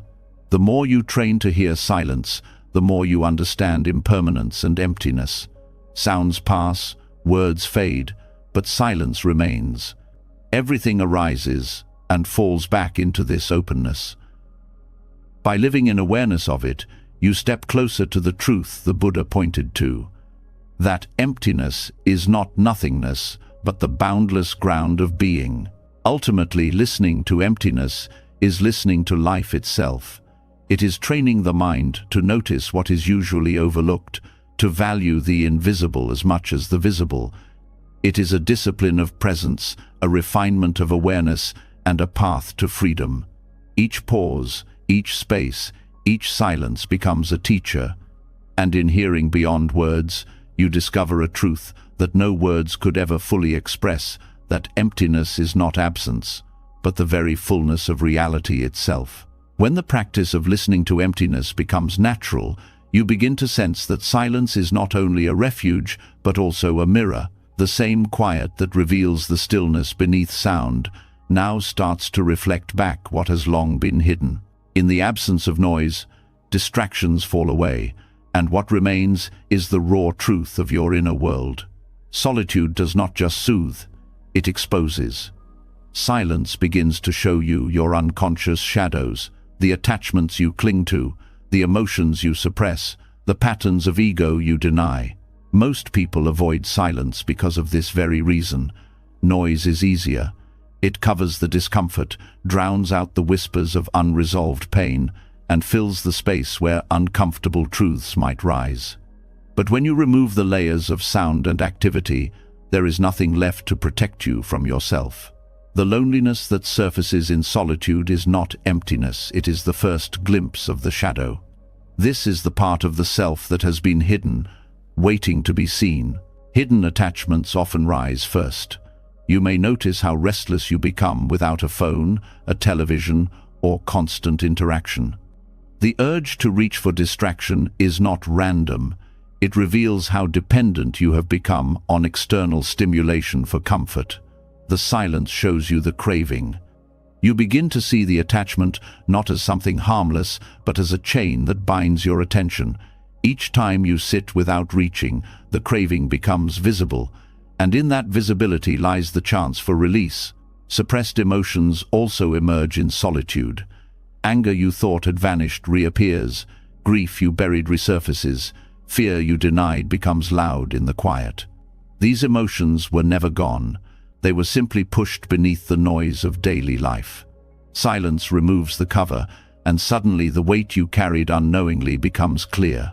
Though uncomfortable, this is healing. By facing the emotions directly, without distraction, you allow them to move and dissolve, instead of remaining trapped in your body and mind. The ego, too, reveals its patterns in silence. When there is no one to impress, no one to argue with, no audience to maintain, you notice how much of your identity depends on external validation. You may feel unease, as though without others watching you do not exist. This is the ego's fragility exposed. Silence shows you the subtle ways you create stories about yourself, how you constantly narrate your importance, how you build images to feel secure. Alone and quiet, those images crumble, and the raw truth of impermanence surfaces. This reflection is not punishment, it is a gift. Without the mirror of silence, the shadow remains hidden, shaping your life unconsciously. Attachments, drive your choices. Suppressed emotions leak into relationships. Ego tendencies create conflict, and yet you do not see the cause. Solitude brings light to these hidden forces. Once revealed, they lose their grip. Awareness itself begins the process of transformation.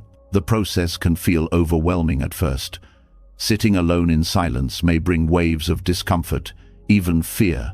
The urge to escape can be strong, yet if you remain steady, something shifts. You begin to realize that what arises in silence cannot destroy you. It is simply the truth asking to be seen. Each time you face it without running, you build resilience. Over time, what once felt unbearable becomes a path of liberation. Buddhist practice calls this insight into the nature of the self. The shadow is not an enemy, but part of the illusion of a fixed identity. Attachments show how much you cling to impermanent things. Suppressed emotions reveal the cost of avoidance. Ego tendencies expose the false belief in a permanent self. By facing these truths in silence, you see through the illusions that create suffering. The shadow becomes teacher.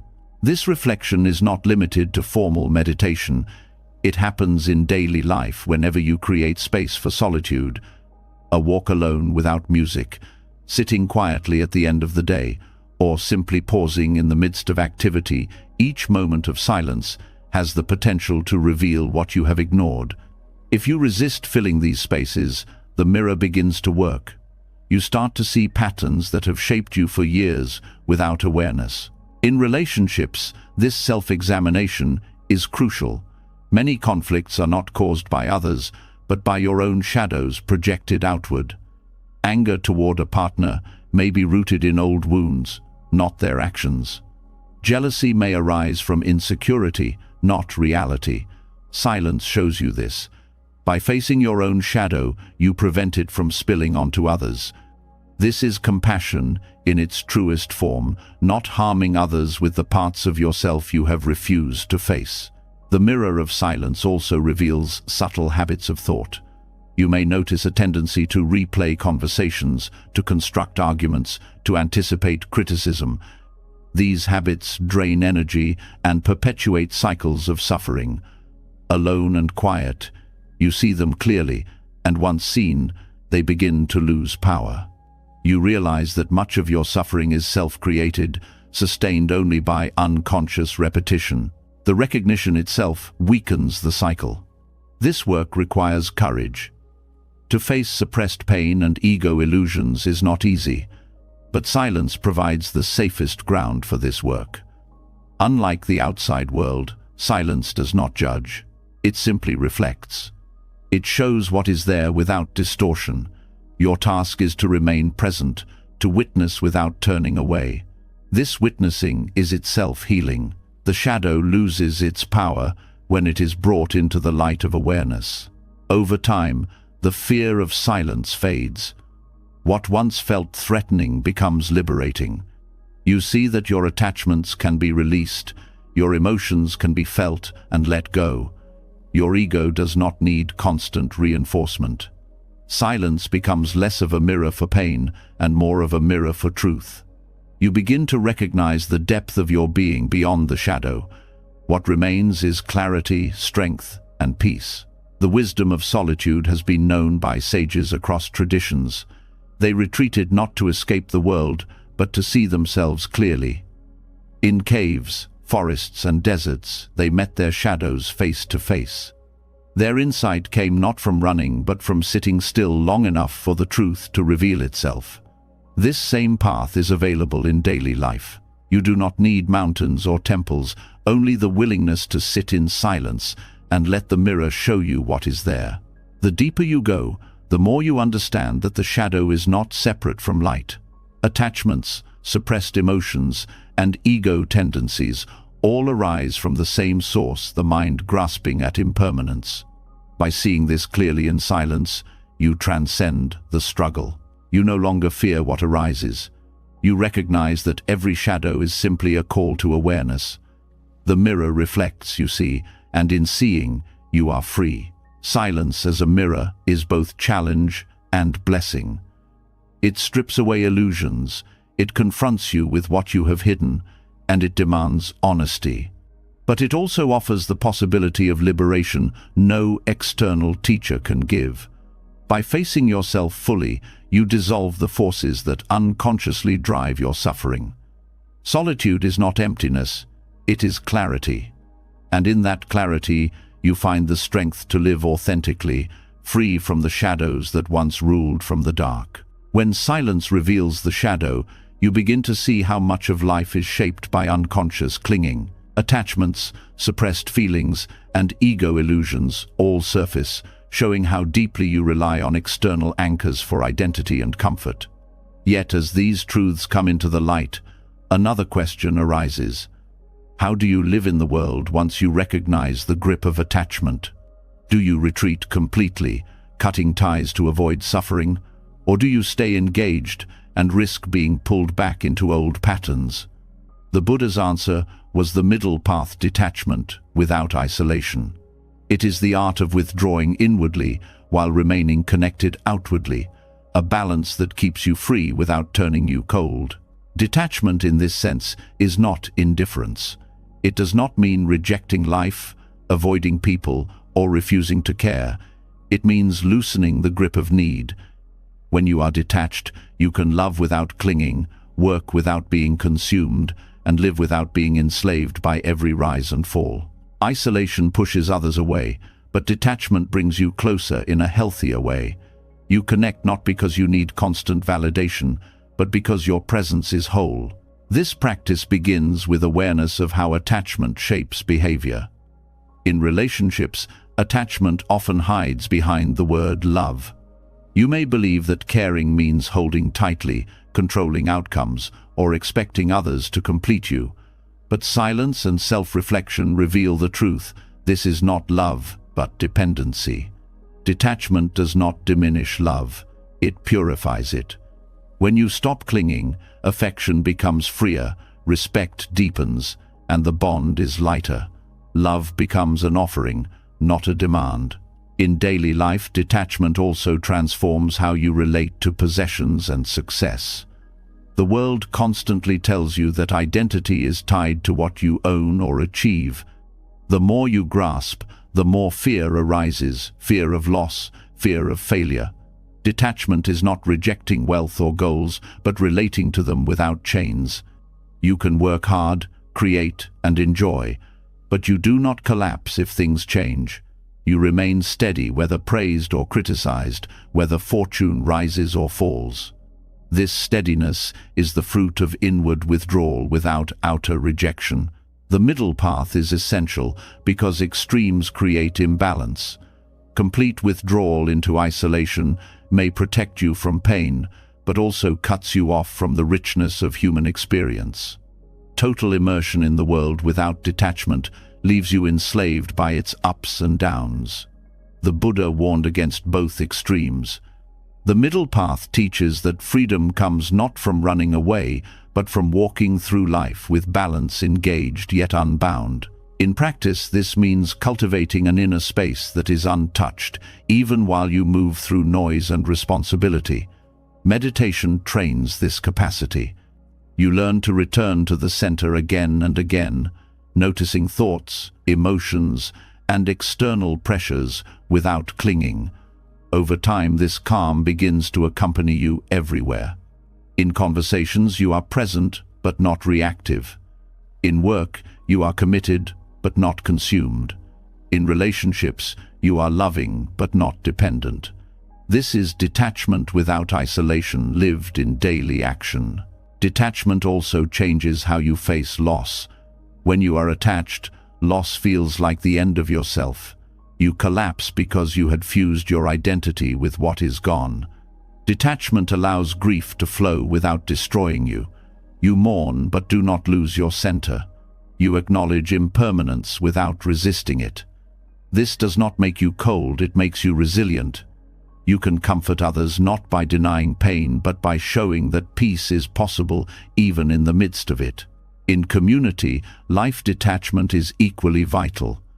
Social ties often pressure people into conformity, into adopting values and opinions simply to belong. Detachment allows you to remain part of society without being swallowed by it. You can participate without losing your voice, contribute without being enslaved by group identity. This balance allows compassion to flourish. You care for others not because you fear rejection, but because your connection is genuine. The practice also prevents burnout. Many who serve others fall into exhaustion because they attach their worth to constant giving. Detachment teaches you to serve without clinging to results. You act from compassion, not from the need to be needed. You give fully, but when the outcome is not as hoped, you release it. This protects your energy and allows your service to remain sustainable. Detachment without isolation also transforms how you listen. When you are attached to being right or being seen, conversations become battles of ego. With detachment, you hear others without needing to control their view. You respond with clarity, but without compulsion to dominate. This creates respect and openness. Ironically, detachment allows deeper connection because it removes the noise of ego. The discipline requires honesty. Many claim detachment while secretly hiding behind isolation. They withdraw to avoid facing pain, masking fear as wisdom. True detachment faces life directly, without running. It stays engaged but free, compassionate yet centered. It requires courage to remain in the world without clinging to it. But each time you practice, you prove that freedom does not require escape. Buddhism describes this state as being in the world, but not of the world. Like a lotus that grows in muddy water, yet remains unstained, you live among conditions but are not bound by them. This image captures the essence of detachment without isolation. The lotus does not reject the mud, it uses it as nourishment. Likewise, you do not reject society, relationships, or responsibilities. You grow through them, using them as the field where your wisdom blossoms. In practical terms, detachment without isolation can be cultivated through small acts. Begin by observing your emotional pull in everyday situations. Notice when you feel the need to control, to explain, to cling. Instead of acting on it, pause. Create inner space. In relationships, allow others to be as they are, without demanding constant reassurance. In work, focus fully on the task, but release attachment to results. In possessions, enjoy them, but remember they are temporary. Each act strengthens the habit of engagement without chains. Over time, this practice reshapes your life. Relationships feel lighter, responsibilities less heavy, successes less intoxicating, losses less devastating. You discover a steadiness that is not dependent on circumstances. People sense your presence as calming, trustworthy, authentic. You are connected yet free. This freedom is not cold detachment, but warm balance, allowing you to love more deeply because you no longer cling. The path of detachment without isolation is not about leaving the world, but about meeting it differently. You no longer mistake impermanent things for permanent security. You no longer confuse clinging with love or constant striving with meaning. You walk through society with open hands, willing to give and receive but not enslaved by either. This is the middle path, the balance that brings both freedom and connection. In the end, the lesson is simple yet profound. You do not need to retreat to mountains to be free. Freedom is cultivated in the heart, in the ability to withdraw inwardly while remaining present outwardly. Detachment without isolation is the art of living fully engaged in the world while rooted in a center that nothing can shake. It is the strength to care without clinging, to act without grasping, to belong without losing yourself. And it is in this balance that the beauty of the middle path reveals itself as the way to peace. When detachment without isolation becomes part of your life, you start to see how freedom and connection can coexist. You remain present in relationships, in work, in society, but no longer chained by the weight of constant craving or fear. This balance naturally leads to another insight. True transformation is not shaped by the loud choices everyone sees, but by the quiet, invisible decisions you make each day. It is not the declarations of what you will become that carve your path, but the silent self-discipline that no one applauds. These unspoken choices, what you eat, how you spend your attention, what habits you cultivate, carry the subtle power to reshape your destiny in ways more profound than public promises ever could. The strength of unspoken choices lies in their consistency. Public resolutions may create excitement, but they fade when not backed by daily discipline. The food you choose at dinner, the way you begin your morning, the thoughts you allow your mind to linger on, these are the true architects of your future. They are quiet, often unnoticed by others, but they build momentum that over time becomes unstoppable. Like water carving valleys through mountains, small, consistent actions reshape the landscape of your life. Diet offers a clear example. Every bite is a choice that communicates to your body. Food is not only fuel, it is a message, telling your system whether to strengthen or weaken, to restore or inflame. You do not need to announce your diet to the world. The quiet decision to nourish yourself with balance is itself a discipline that transforms how you feel, think, and act. Over months and years, this silent practice shapes not only health, but also clarity of mind and steadiness of emotion. The body becomes a vessel aligned with awareness. Habits extend this principle. They are often invisible to others, yet they determine the quality of your life. The choice to rise early, to read instead of scroll, to pause before reacting, these small acts accumulate silently. No one praises you for resisting distraction, but each time you do, you strengthen focus. No one notices when you refrain from gossip, but each time you hold back, you preserve dignity and trust. These are the quiet victories that build character. They may never be announced, but their power is felt in the life they create. Attention is perhaps the most subtle yet powerful field of unspoken choice. Where you place awareness shapes everything. To feed constant distraction is to scatter your life force. To direct attention with care is to concentrate your energy into clarity and purpose. Choosing not to dwell on negativity, choosing to focus on gratitude, choosing to observe rather than react. These are silent acts of discipline. They require no declaration, but over time they determine whether your mind becomes a sanctuary or a battlefield. The Buddhist path has always emphasized the unseen over the seen. It is not outward displays of spirituality that free you, but the quiet discipline of the mind. Meditation itself is a practice of unspoken choice, choosing to sit, to breathe, to observe rather than follow thoughts. Each session may seem small, yet the cumulative power reshapes the structure of your consciousness. Destiny is not in grand gestures, but in repeated choices to return to awareness again and again. These silent disciplines also protect you from the traps of ego. Public declarations often serve to inflate identity, telling others what you plan to do, creating an image of discipline without embodying it. Unspoken choices bypass this trap. They are not about image, but reality. You eat quietly, you rise consistently, you focus silently. The ego does not grow because there is no audience. Instead, transformation happens from within, steady and authentic.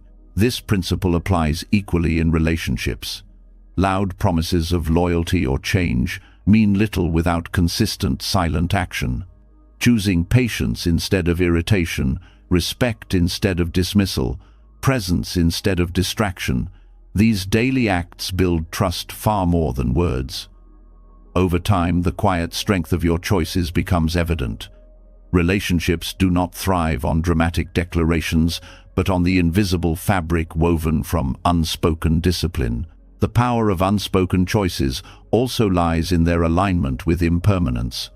Life is built from moments, not from occasional grand events.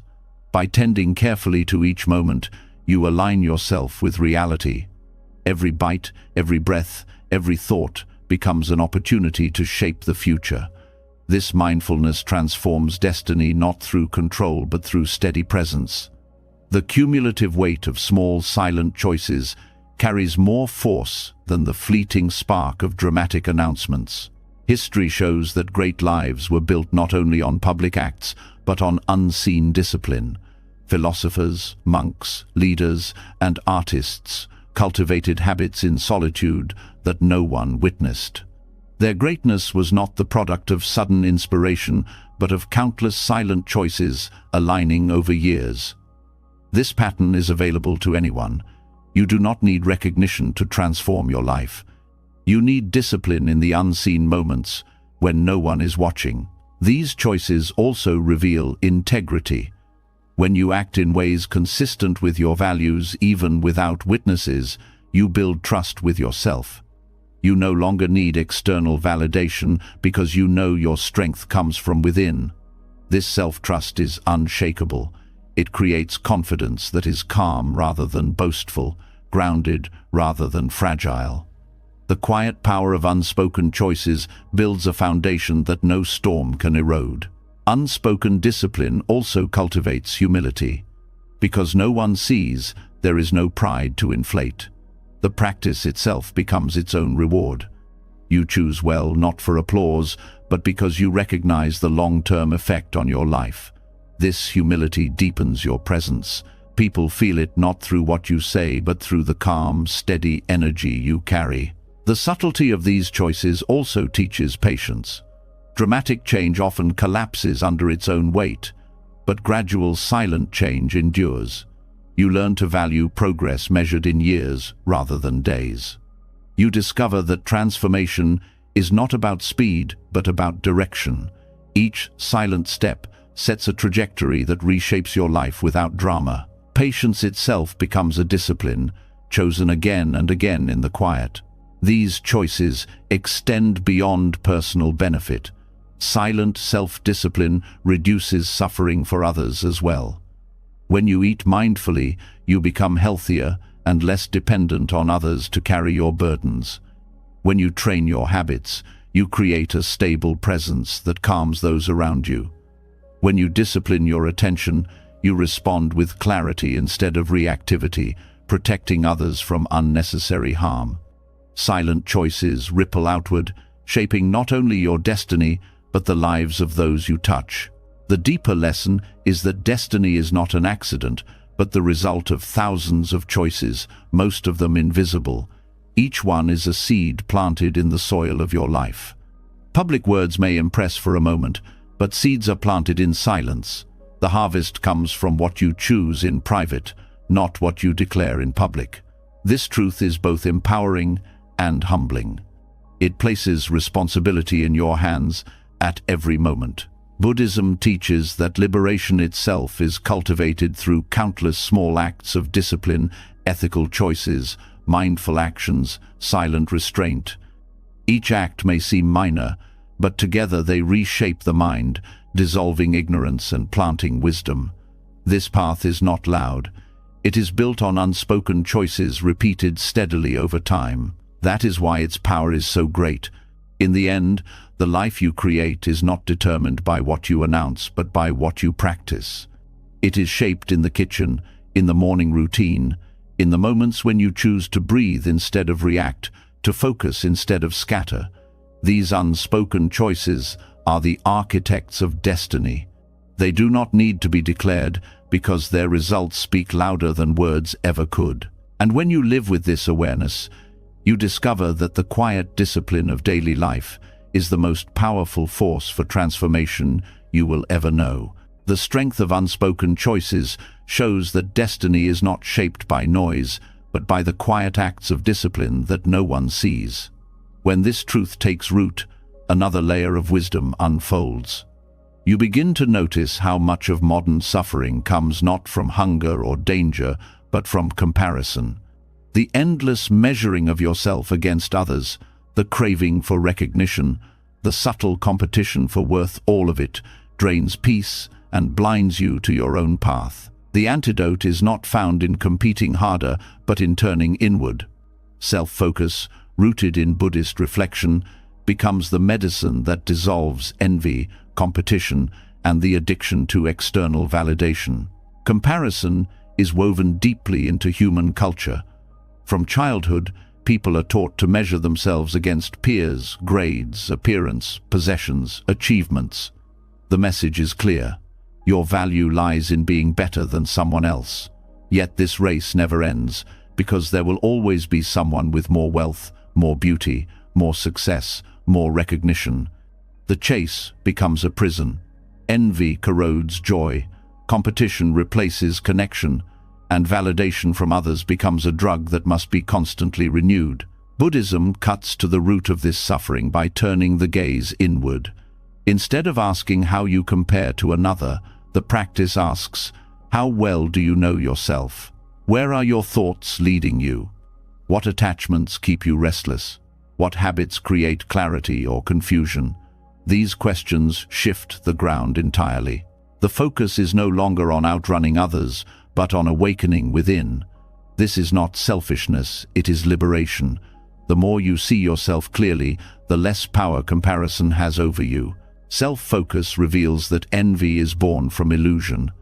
When you compare your life to someone else's, you see only fragments, not the whole picture. You see their highlight, but not their struggle, their surface, but not their depth.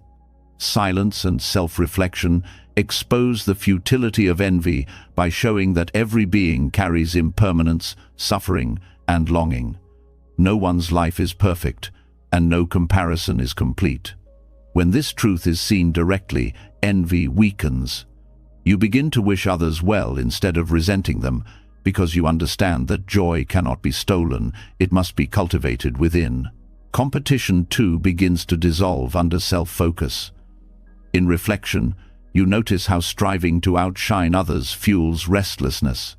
The victory never satisfies because the ego always wants more. Self-focus shifts the question from, "Am I ahead?" to, "Am I aligned?" You measure progress not against others but against your own clarity, your own growth. This subtle change transforms energy. Instead of chasing shadows, you invest in steady development. The pressure to dominate fades, replaced by the peace of walking your own path.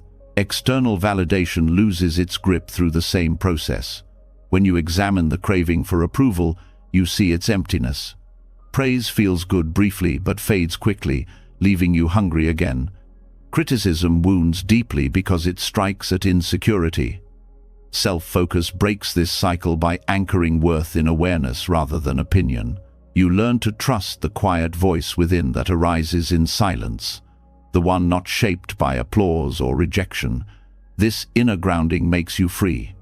Approval becomes pleasant but unnecessary, criticism uncomfortable but not devastating. This path is practical, not abstract. In daily life, you can practice by noticing when comparison arises. Instead of following the thought, you pause. You turn inward. You ask, what part of me feels lacking? What story am I telling myself? In this way, envy becomes a teacher, pointing to where self-reflection is needed. Each time you redirect attention inward, you weaken the habit of comparison. Over time, the mind learns to rest in self-awareness rather than chasing external measures. Self-focus also strengthens compassion. When you are no longer consumed by comparison, you see others more clearly. Their success does not threaten you. Their struggles do not elevate you. You recognize shared humanity. Joy for others' good fortune arises naturally when you are no longer measuring yourself against them. This joy, called mudita in Buddhism, is one of the highest forms of compassion. It frees you from the poison of envy and allows relationships to flourish without hidden rivalry. Another benefit of self-focus is clarity of purpose. Social comparison often scatters energy. You chase goals not because they align with your values, but because you want to keep up. Reflection helps you see what is truly meaningful. You ask, what nourishes my growth? What brings peace? What reduces harm? These questions align you with your authentic path. Even if your achievements seem small by external standards, They bring profound fulfillment because they are true to your being. This practice also heals insecurity. When you constantly compare, you reinforce the belief that you are not enough. Reflection shows that this belief is rooted in illusion. The mind creates a self-image and then measures it against others, forgetting that the self itself is impermanent and constructed. By observing thoughts and emotions in silence, you see through this illusion. You realize that worth is not a comparison, but an inherent quality of being alive. This recognition dissolves insecurity at its root. The teachings of impermanence further dismantle comparison. When you reflect deeply, you see that every success, every failure, every possession, every appearance is temporary. To compete endlessly for what cannot last is madness. Self-focus reveals the futility of clinging to status or validation. Instead, you invest energy in cultivating qualities that endure: wisdom, compassion, awareness. These are not measured against others, they are cultivated within. Self-focus also teaches responsibility. Comparison often leads to blame. You resent others for having what you lack, or resent yourself for not keeping up. Reflection cuts through this by showing that your path is yours alone. No one else can walk it. Blame fades when you take full responsibility for your growth. This responsibility is not heavy but empowering. It frees you from waiting for others to validate or rescue you. Your freedom rests in your own awareness and choices. This inner work changes outer life. Relationships become healthier because they are no longer driven by hidden envy or competition. Work becomes more fulfilling because it aligns with values rather than with external approval. Even solitude becomes rich because you no longer measure its worth against society's standards. You live from within, steady regardless of external fluctuations. The power of this antidote is quiet but profound. It does not come from dramatic renunciation, but from steady practice of turning inward. Each time envy arises, you reflect. Each time you crave validation, you pause. Each time you compare, you return to self-awareness. Slowly, the habit of comparison loses its hold. You discover peace, not by outrunning others, but by resting in your own being. The Buddha's path was never about competing with others, but about awakening within. He showed that envy and competition arise from ignorance of the self. Self-focus reveals the illusion, and in that revelation, the poisons dissolve. The antidote is not to fight comparison directly, but to see through it. Once you see clearly, the race ends on its own. In the end, the practice of self-focus is the key to freedom from one of the deepest modern illnesses. It frees you from the endless treadmill of envy and competition, from the fragile dependence on external validation. It roots you in awareness, aligns you with your true path, and opens the heart to genuine compassion. You do not need to compare when you are whole. You do not need to compete when you are at peace. You do not need validation when you trust your own awareness. And in this freedom, life becomes lighter, clearer, and infinitely more authentic. When self-focus dissolves the poison of comparison, you begin to notice another layer of bondage hidden beneath the surface, the endless cycle of wanting. Comparison fuels envy, but desire itself is the fire that keeps suffering alive. It whispers that happiness lies just beyond the next possession, the next achievement, the next pleasure. Yet the more you chase, the further peace slips away. Buddhism points again to silence as the medicine. Inward quietness dismantles craving at its root, showing that excess desire is not quenched by more attainment, but by the stillness that reveals contentment was present all along. Desire in itself is not always harmful. The desire to eat when hungry, to rest when tired, to seek warmth in the cold, these are natural and necessary. The suffering begins with excess, with the kind of wanting that no longer serves life, but enslaves it. Craving for status, for approval, for endless possessions, for stimulation without end. This is the hunger that never rests. It promises satisfaction, but delivers only more thirst. Silence unmasks this lie. When the mind grows quiet, you notice the restless pull of desire more clearly. Without noise, cravings appear like ripples on a still pond. You see the urge to reach for distraction, to grasp at more comfort, to chase fleeting pleasure. In ordinary life, these urges pass unnoticed because noise covers them. But in silence, they reveal their constant presence. At first, this can feel unsettling, as if the mind is addicted to wanting. But this awareness is the first step toward release. The Buddha described craving as the root of suffering, the chain that binds beings to the cycle of rebirth and discontent. To see craving clearly is already to loosen its grip. Silence is the condition that allows this clarity. By sitting without chasing, without consuming, without distracting, you begin to notice that desire arises, peaks, and falls on its own. You do not need to obey it. The more you observe without acting, the weaker its hold becomes. Excess desire thrives on the illusion that happiness is elsewhere. It convinces you that contentment will arrive when conditions are perfect. Silence cuts through this illusion by bringing you back to the present. In quietness, you discover that peace is not in the next purchase, the next accomplishment, the next recognition. It is here, in the stillness of awareness. The craving loses strength because its promise is exposed as false. Contentment arises not by satisfying every desire, but by recognizing you already have enough. Silence trains the mind to rest in this truth. When the world's noise fades, you notice simple joys, the breath flowing, the body alive, the space around you steady. Gratitude naturally follows. The craving for more softens because you see abundance in the present. What once felt lacking is revealed as complete. This does not mean rejecting life or refusing all pleasures. The middle path is not self-denial but balance. Excess desire creates suffering, but mindful enjoyment of life's gifts brings harmony. Silence helps you distinguish between the two. You learn to tell the difference between natural need and restless craving. You eat when hungry, not when bored. You rest when tired, not when anxious. You seek joy without clinging to it.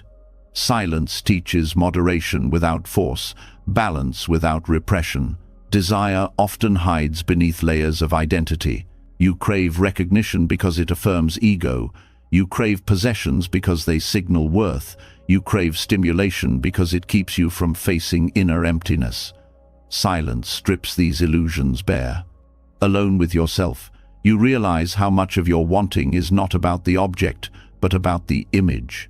By exposing the root, silence dismantles the structure. When you no longer need to protect the ego, many desires fade naturally. Contentment is not passive, it is active presence. In silence you do not numb desire, you transform it. The restless energy once spent on craving is redirected into awareness, creativity, compassion. A mind no longer chasing excess has energy to live deeply. This is why monks who renounce excess are not lifeless but vibrant. Their vitality comes from freedom. Without being drained by endless wanting, they channel energy into wisdom and kindness. The modern world thrives on stimulating desire. Advertising, entertainment, social media, all are designed to feed restlessness.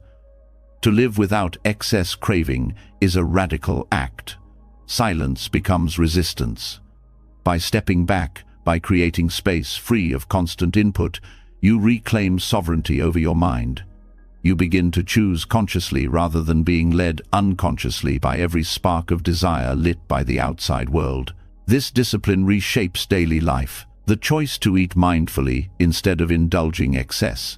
The decision to rest in silence instead of constant entertainment. The habit of pausing before purchasing each is a practice of dismantling craving. Over time, these choices accumulate into contentment. You no longer need more because you have discovered enough. Relationships transform as well. Excess desire often poisons love, turning it into possession or dependency. Silence shows you the craving beneath attachment. You realize that true love is not about owning another or demanding constant attention. It is about presence without grasping. Contentment within yourself allows freedom for others. Love becomes lighter, more authentic, more compassionate. Work and ambition also shift. Desire for status and recognition often drives exhaustion and competition. Silence reveals the cost. It shows that striving for endless achievement leaves the heart empty. With this clarity, you learn to work from purpose rather than craving. Effort remains, but it is balanced, not enslaved. Success becomes meaningful when detached from excess desire.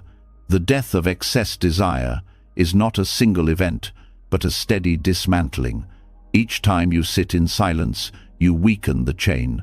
Each time you notice craving without acting, you break the cycle.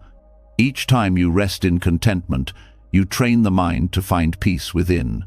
Over time, the grip of craving loosens.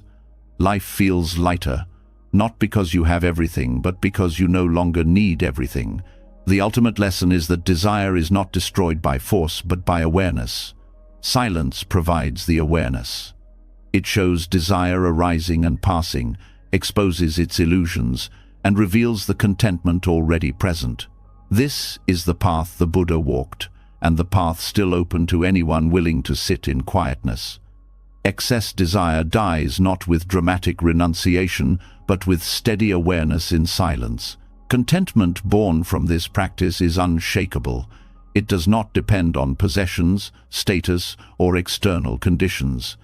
It is rooted in the recognition that peace is always available when craving is released. Silence is the doorway, desire the obstacle, and awareness the key. By walking this path, you free yourself from the fire of wanting and rest in the coolness of enough. And in that stillness, you discover that contentment was never far away. It was always waiting in the quiet.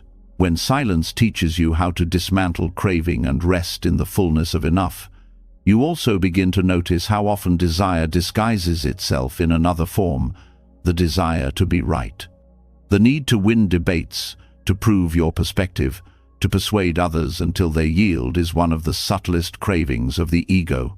It wears the mask of logic, of justice, of truth-seeking, but beneath it is the same restless hunger to secure identity through dominance. Buddhism offers a simple yet radical teaching. Peace often comes not from winning arguments, but from stepping away from them. The wisdom of withdrawing from argument is the recognition that silence can preserve harmony where words would only deepen division. Arguments seem to promise resolution, yet they rarely deliver it. Each side defends more fiercely, voices rise, and the truth becomes less important than victory. Even when one side appears to win, both lose peace. The heart is left unsettled, the mind clouded by tension, and the relationship weakened by hidden resentment. Stepping away from argument is not about cowardice or surrender. It is about recognizing that clashing egos cannot create clarity. Only stillness can. The Buddha himself often demonstrated this wisdom.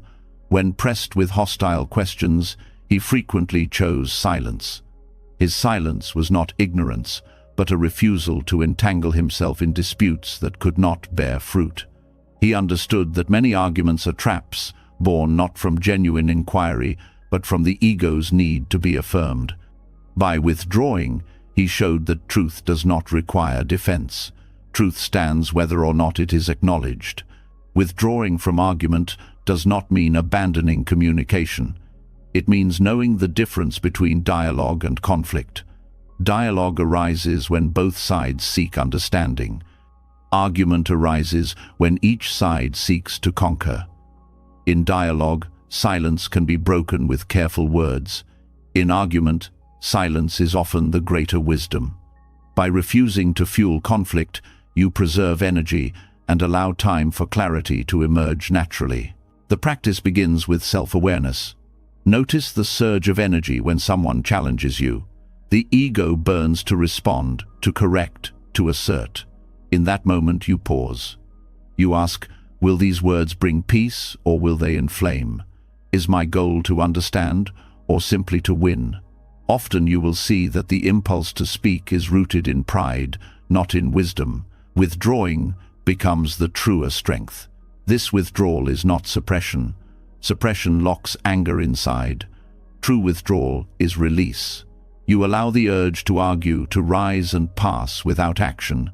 In doing so, you dissolve its power. The energy that would have been spent on endless words is conserved, redirected toward clarity and compassion. This conservation builds inner strength. It is the strength of one who no longer needs the validation of victory. In relationships, this practice transforms dynamics. Many conflicts in families and partnerships are not about the actual issues, but about the refusal to let go of being right. When one person chooses silence, the cycle ends. Arguments lose momentum when they are not fed. Over time, the absence of constant disputes creates space for genuine understanding. Peace grows not because all disagreements vanish, but because the energy of conflict no longer dominates. In communities, the same principle applies. Arguments often fracture groups, dividing people into camps that defend positions rather than working toward solutions. The one who steps back, who refuses to be dragged into heated battles, becomes a stabilizing force. Their silence communicates presence without hostility. It shows that peace is more valuable than triumph. This steadiness often inspires others to soften their stance, opening the door to cooperation. Withdrawing from argument also protects clarity of mind. Heated words cloud judgment. They stir emotions until you can no longer see the truth. Silence clears the fog. When you resist the pull of argument, you remain able to discern what is real. You can still act, still speak when necessary, but from a place of calm rather than agitation. This clarity ensures that your decisions are guided by wisdom rather than by ego. The wisdom of this practice becomes even more clear when seen through the lens of impermanence. Every opinion, every perspective is conditioned by countless factors: upbringing, culture, experience, mood. To cling rigidly to being right is to cling to what is constantly shifting. By withdrawing from argument, you recognize that truth is larger than any one perspective. You free yourself from the illusion that your view must dominate in order to have value. This does not mean that injustice should be ignored or truth abandoned. It means choosing the right way to respond. Some situations require words, but even then, they must be spoken from calm rather than from the fire of argument. The difference is profound. Words spoken without the need to conquer carry weight. They persuade not through force, but through clarity. Often, silence first makes such words possible.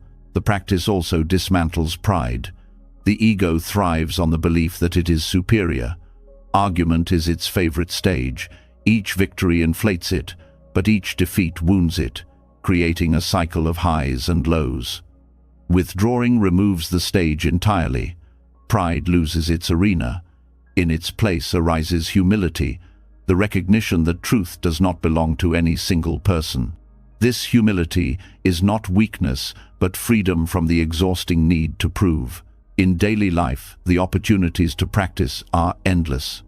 A colleague challenges your idea, a family member provokes you, a stranger online insults you.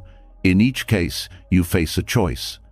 Will you enter the cycle of argument, or will you step back? Each time you choose withdrawal, you reinforce peace within yourself. Over time, the habit becomes natural. You no longer feel compelled to fight every battle. Your presence itself becomes calm, and others sense it. This calmness carries unseen power. The one who does not argue cannot be manipulated easily. Insults lose their force because they find no target. Provocations fail because they are not met with fuel. This presence disarms aggression more effectively than words. It communicates strength without struggle, authority without noise.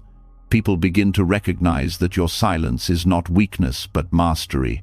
The long-term fruit of this practice is liberation from constant conflict. Life is no longer a battlefield of opinions, but a path of peace. You conserve energy for what truly matters: growth, compassion, service, clarity. You realize that winning arguments may impress the ego, but refusing to enter them transforms the soul. This transformation is not dramatic but steady, reshaping how you meet every interaction.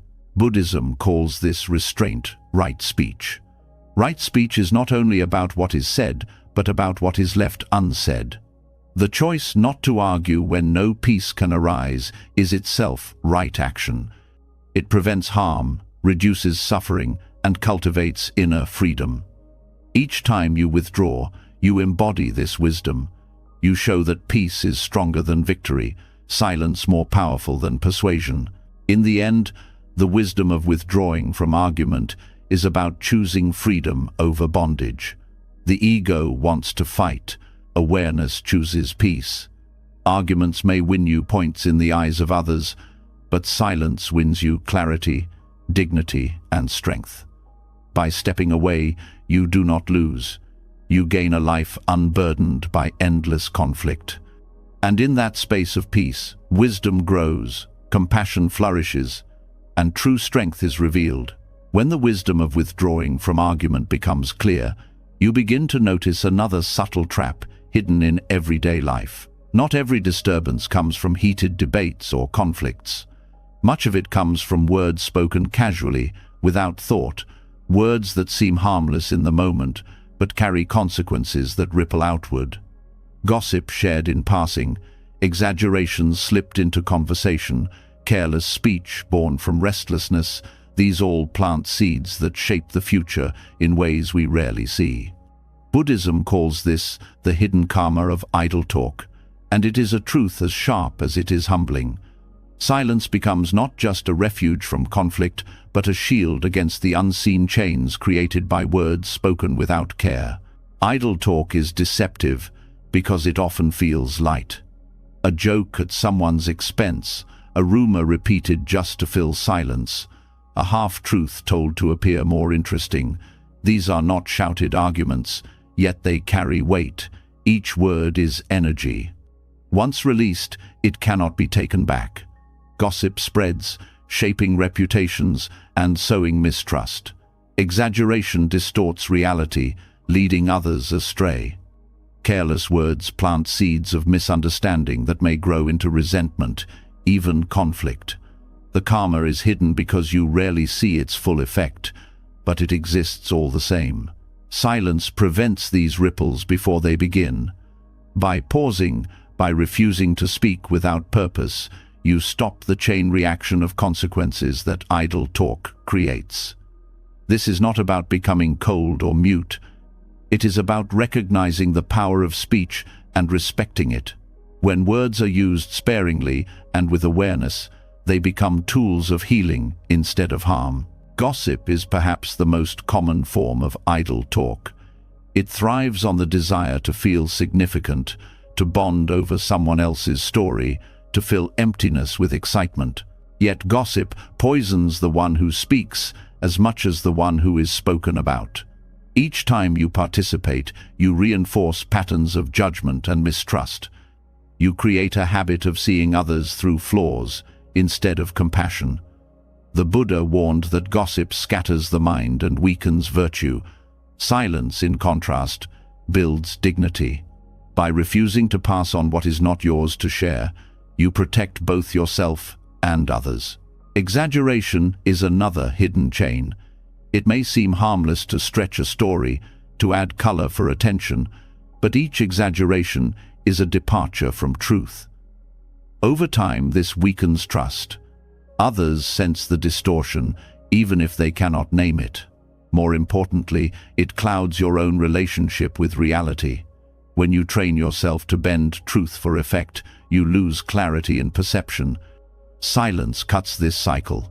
By choosing not to speak when honesty is not enough, you strengthen the habit of truthfulness. Your words, when spoken, become reliable because they are grounded in sincerity. Careless speech often arises from restlessness. When silence feels uncomfortable, people fill the space with whatever comes to mind. Jokes, criticism, trivial chatter, all to avoid stillness. But these words, though casual, carry weight. They may hurt, distract, or mislead. Each one plants a karmic seed that continues beyond the moment. To practice silence here is to cultivate patience with stillness. You learn that not every space must be filled. Silence itself can be presence, and presence needs no decoration. The karma of idle talk is not always immediate. Sometimes words return years later, reshaping relationships or reputations long after they were spoken. A rumor spread carelessly may resurface, damaging trust. A careless joke may be remembered as insult. This delayed effect makes idle talk dangerous. It hides its impact until it is too late. Silence avoids this entirely. By speaking less, you reduce the chances of harm. This does not mean never speaking. It means practicing discernment. Before words leave your mouth, you ask, are they true? Are they kind? Are they necessary? Are they timely? If not, silence is the wiser choice. This discipline transforms communication. Conversations become lighter, cleaner, more meaningful. People trust your words because they know they are not scattered carelessly. The effect of this practice on relationships is profound. When you abstain from gossip, you create safety. Friends know you will not betray them with idle words. When you avoid exaggeration, your integrity becomes visible. When you refrain from careless chatter, your presence feels calm and steady. Over time, these small acts of restraint build a reputation of trustworthiness that no declaration could create. On a deeper level, silence protects your own mind. Idle talk stirs restlessness, scattering attention outward. Each careless word strengthens the habit of distraction. Silence gathers energy inward, strengthening clarity and awareness.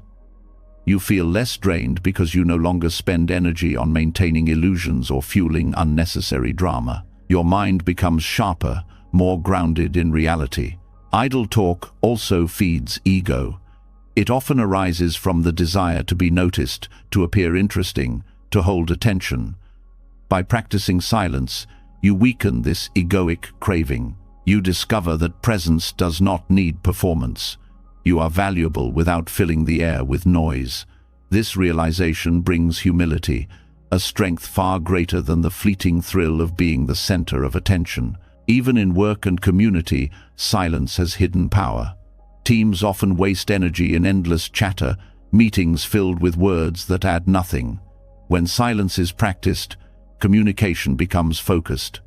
Words are chosen carefully, action flows more smoothly, and respect deepens. Communities that respect silence create harmony because they reduce the friction caused by idle talk. Buddhism places great emphasis on right speech, one of the steps on the Noble Eightfold Path. Right speech is not only about avoiding lies, but also about refraining from idle chatter. Each word is seen as an action with karmic consequences. By practicing silence, you align with this path. You reduce harm, you cultivate clarity, and you live with greater responsibility. In daily practice, this means noticing the urge to speak without purpose. Instead of following it, you pause. You let silence hold the space. Over time, the urge weakens. You discover that silence can be more powerful than words in creating connection. A quiet presence often communicates more respect and sincerity than a flood of chatter. The hidden karma of idle talk is real, but so is the hidden power of silence. Each time you choose restraint, you create ripples of peace instead of harm. You protect trust, preserve clarity, and conserve energy. You cultivate a reputation of sincerity that others feel even without words. And most importantly, you free yourself from unconscious patterns that would otherwise bind you. In the end, silence is not emptiness, but responsibility.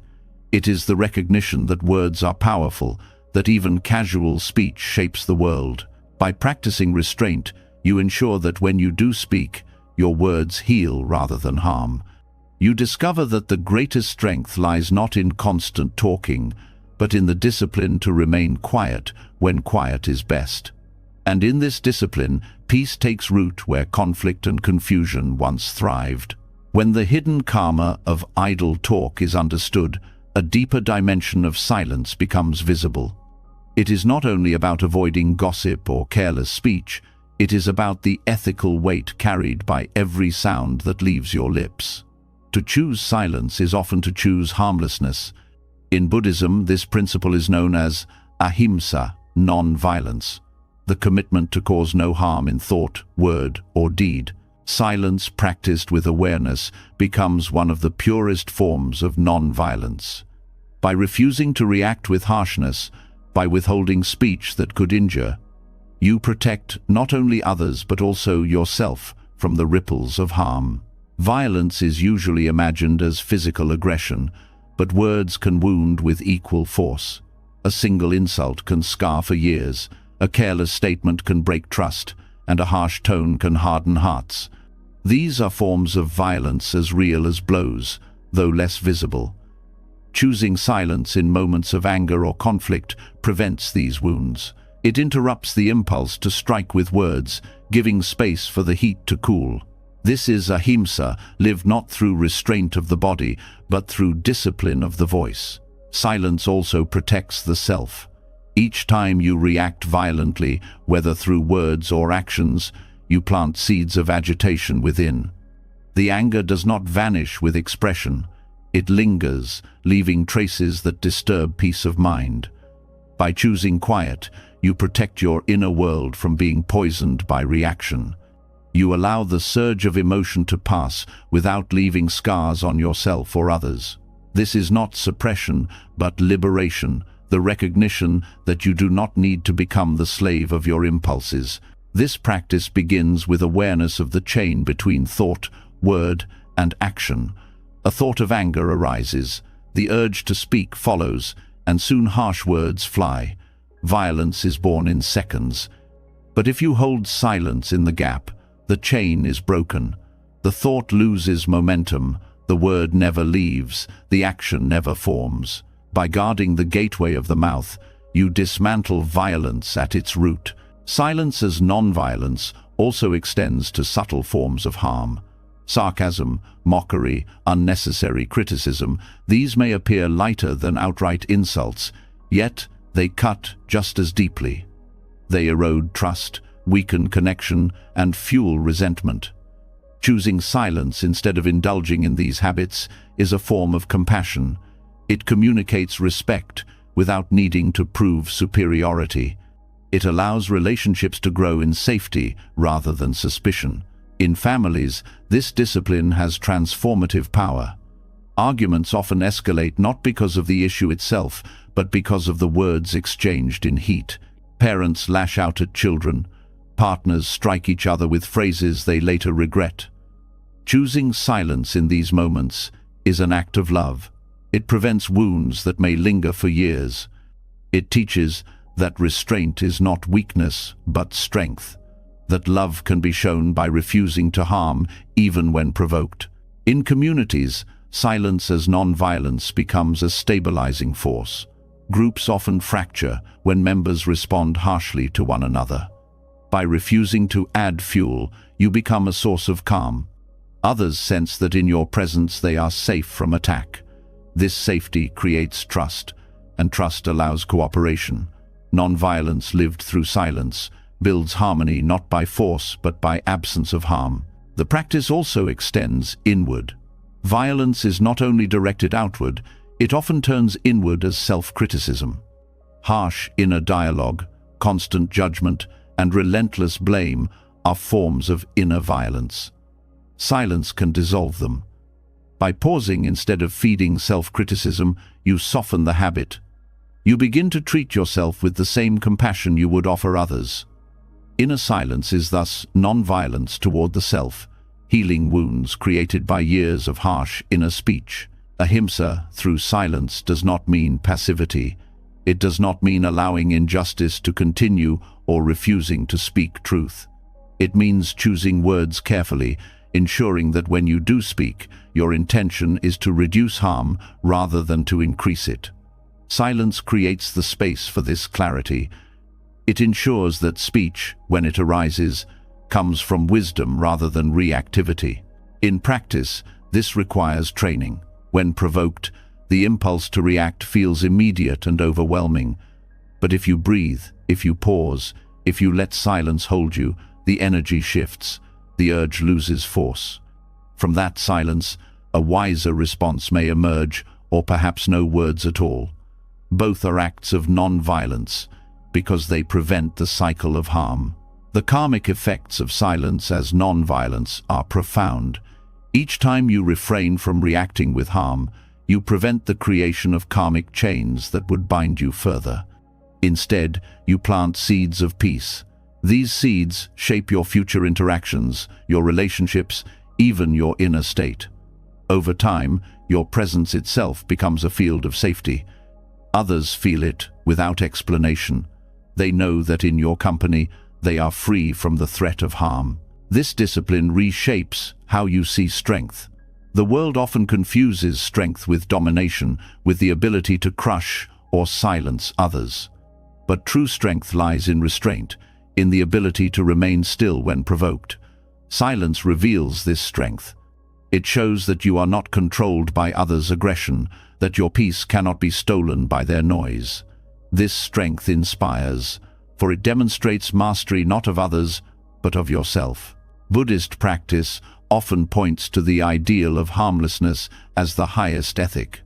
Monks vow not to harm any living being, not only in body, but in speech and thought. For lay people, silence becomes a practical way to embody this vow. By speaking less and listening more, by refusing to react violently, by holding stillness where harm might arise, you live ahimsa in every moment. In daily life, this can be practiced in small ways. When insulted, resist the urge to answer immediately. When tempted to criticize unnecessarily, hold your tongue.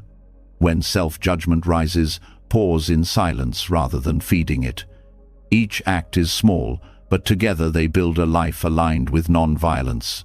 Ultimately, silence as non-violence transforms both inner and outer worlds. It reduces harm in relationships, creates trust in communities, heals wounds within yourself, and plants seeds of peace in every moment. It is not emptiness, but fullness, the fullness of compassion, restraint, and wisdom. By choosing quiet over reaction, you live the deepest truth of ahimsa, that peace is not achieved by force but by the absence of harm. The more you practice, the more natural it becomes. You find yourself less entangled in conflict, less drained by anger, less bound by harsh patterns. Life grows lighter, calmer, more harmonious. And in this silence, you discover that non-violence is not only a moral principle, but a way of being, a way that leads steadily toward freedom. When silence is practiced as non-violence, you begin to realize that peace is not simply the absence of harm, but the presence of wisdom. Choosing quiet over reaction protects others and yourself, creating space where anger cannot grow. Yet within this space, another truth emerges. Much of the struggle in life is born not from aggression, but from the illusion of control. The mind believes it must manage, push, and interfere with every detail, as if peace can only be secured by grasping tightly. But when you focus inward, when you reflect deeply, you see that much of life unfolds on its own. Control is a story, not a reality, and freedom comes from loosening its grip. The illusion of control is seductive. It promises safety. If you plan enough, work enough, anticipate enough, then nothing will go wrong. Yet reality continually breaks these promises. Plans change, bodies age, relationships shift, outcomes refuse to obey. The more you try to dominate life, the more exhausted you become, because the truth is simple, most of it is beyond your command. Self-reflection reveals this directly. You see how many times peace has come not from forcing but from allowing, how often clarity has arisen not from struggle but from stillness. Inward focus is not avoidance of responsibility. It does not mean abandoning effort or refusing to act. It means examining the mind that grasps for control, the inner restlessness that cannot tolerate uncertainty. In silence, you notice how much of your energy is spent on outcomes you cannot guarantee. You replay conversations, you worry about the future, you cling to the past. Reflection shows you that this is not control but suffering. The effort to control what cannot be controlled becomes a prison. When you focus inward, you see that life has its own intelligence. The body breathes without your command, the heart beats without your order, wounds heal without your supervision. Seasons shift, rivers flow, planets move, all without your interference. This same intelligence is present in your own life. Circumstances often resolve themselves when given space. Opportunities appear without being forced. Clarity arises when you stop trying to dictate every detail. Reflection reveals that the world is not chaos waiting for you to manage it, but a living process unfolding on its own. This recognition does not lead to passivity, it leads to wise effort. You still act, but you act where action is fruitful. You plant seeds, but you do not pull at the sprouts to make them grow. You prepare, but you release attachment to outcomes. Inward focus shows you where your responsibility ends and where trust must begin.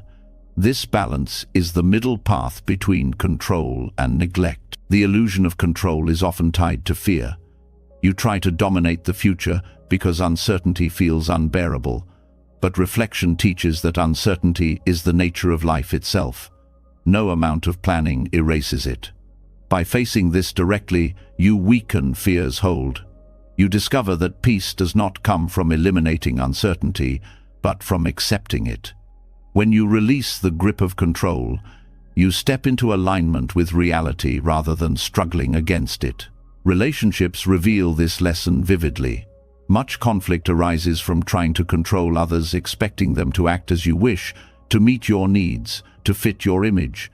Yet the more you push, the more resistance you create. Self-reflection shows that this urge to control is rooted in insecurity. By focusing inward, you shift attention from changing others to understanding yourself. You notice your triggers, your attachments, your unmet needs. From this awareness, you begin to release control. Relationships become lighter because you no longer chain them with expectation. Work and ambition also carry the weight of control. You believe that constant interference will guarantee success. Yet reflection shows that forced striving often blocks creativity and blinds you to opportunities. Some of the greatest breakthroughs come when control is loosened, when you step back and allow intuition to guide. Inward focus reveals that clarity arises not from micromanaging every detail, but from aligning with purpose and allowing flow. The body itself teaches surrender. Despite your best efforts, it will age, it will tire, it will eventually return to the earth. No control can stop this. Reflection on impermanence turns this truth from fear into wisdom. By seeing that you cannot hold on, you learn to live fully now. Each breath becomes a gift, each moment enough. This release from control is not defeat, but liberation. Silence is the ground where this insight matures. When you sit quietly, without forcing thoughts away, you see that they rise and fall naturally. The mind, left alone, often settles itself. You realize you do not need to command every moment of awareness. This same truth applies to life. By stepping back, you see that much unfolds in its own rhythm. The more you focus inward, the more you trust this rhythm. The karmic weight of control is heavy. Each attempt to dominate creates tension. Each grasping adds to restlessness. By releasing control, you prevent these seeds from being planted. You conserve energy, reduce suffering, and create space for wisdom to arise. Life becomes less about constant battle and more about alignment with natural flow. Practical application begins with awareness. Notice when you are trying to control what cannot be controlled, the opinions of others, the future of events, the outcome of every effort. Pause, reflect, ask if this energy brings peace or tension. If tension, release it. Focus on what you can shape, your thoughts, your actions, your presence. The rest belongs to the unfolding of life. This discipline reshapes identity. The ego thrives on control, believing it is the master of everything. But when you release the illusion, the ego softens. You no longer see yourself as separate from life, but as part of it. This humility brings peace. You stop trying to dominate existence and instead participate in it. Life becomes partnership, not conquest. Over time, the freedom of letting go deepens. You find yourself less anxious about outcomes, less trapped in regret, less consumed by worry. You still act with care, but you no longer cling to results. You live fully in the present, trusting that life unfolds as it must. This trust does not make you passive, it makes you resilient. You flow with change instead of breaking against it. The illusion of control was never truth, it was always fear disguised as strength. By focusing inward, you pierce this illusion. You see that peace comes not from mastering every detail, but from mastering your response to life's uncertainty. You discover that much of what you sought to command is already cared for by the intelligence of existence itself. Your role is not to dominate but to align, not to control but to trust. In the end, self-reflection shows that surrender is not weakness but wisdom. To break the illusion of control is to free yourself from endless struggle. It is to live with open hands, steady in effort yet free from grasping. It is to act with care but rest in trust. And in this balance, you discover a life that feels lighter, calmer, and more in harmony with the truth that everything unfolds naturally when you stop forcing it to obey. When self-reflection exposes the illusion of control, life begins to look different. You see that so much unfolds without your interference, that peace is found not in constant grasping, but in trusting the natural rhythm of existence. From this recognition comes another doorway, the role of solitude. What once felt like emptiness or loneliness reveals itself as a profound teacher. Time alone becomes a mirror, a guide, even a voice of the Buddha within, showing you truths that cannot be heard in noise.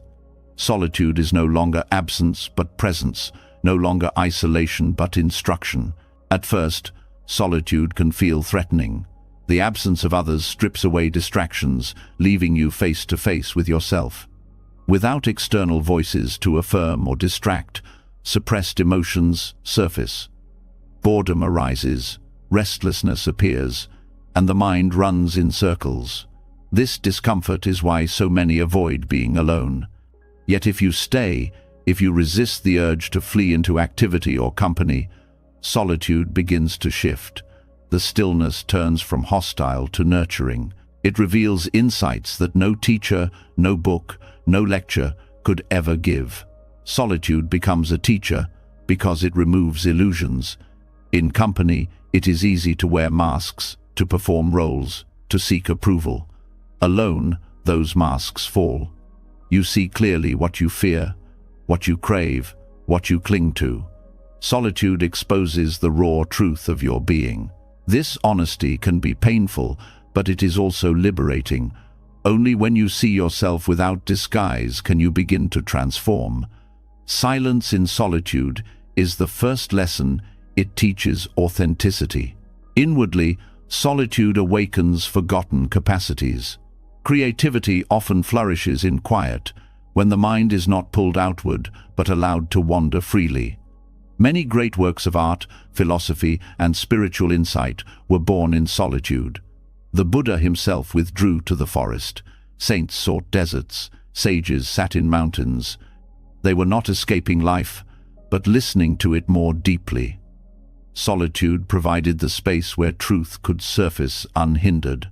Yet solitude is not about physical withdrawal alone. It is an inward turning, a willingness to be with oneself fully. You can be in solitude even in a crowded city if you rest in inner silence.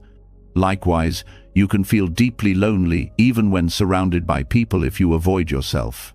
The true teacher is not the absence of others, but the presence of awareness. When you embrace this presence, solitude becomes a sanctuary, a place where you meet not emptiness but depth. One of the great lessons of solitude is impermanence. Alone, you notice the shifting of thoughts, the rise and fall of emotions, the passing of time more directly. With no one to distract you, the truth of change becomes vivid. You begin to see that nothing within you is fixed, not your fears, not your desires, not your identity. This insight brings freedom. If nothing is fixed, nothing must be clung to. Solitude becomes a teacher of letting go. Solitude also reveals interdependence in an unexpected way. By spending time alone, you realize how much of your usual identity depends on others, on their opinions, their reactions, their roles. When those are absent, you see more clearly that your sense of self is constructed, not inherent. Far from making you isolated, this realization deepens compassion. You recognize that others, too, build their identities on fragile constructs. Understanding your own illusions helps you meet others with patience and kindness. Another lesson of solitude is contentment. When alone, you learn to find joy in simplicity, the breath, the movement of light, the rhythm of your body. With no one to impress, no roles to play, you discover how little you truly need. This simplicity brings peace. You stop chasing constant stimulation and begin to rest in enough. Contentment is not taught by noise or abundance. It is learned in the quiet presence of solitude. Fear of solitude often arises from the belief that being alone means being unloved or incomplete. Reflection dissolves this fear. In solitude, you begin to sense a deeper presence, a stillness that feels like companionship from within. The Buddha called this awareness the refuge. When you rest in it, loneliness dissolves. You realize that you are never truly alone because awareness itself is always with you. This awareness becomes the greatest teacher, guiding you through silence. Practical solitude is not about abandoning the world, but about creating spaces of stillness within it. This can be a daily period of quiet, a retreat into nature, or even moments of pause during activity. Each time you step into solitude, you give yourself the gift of reflection. Over time, these moments accumulate into wisdom.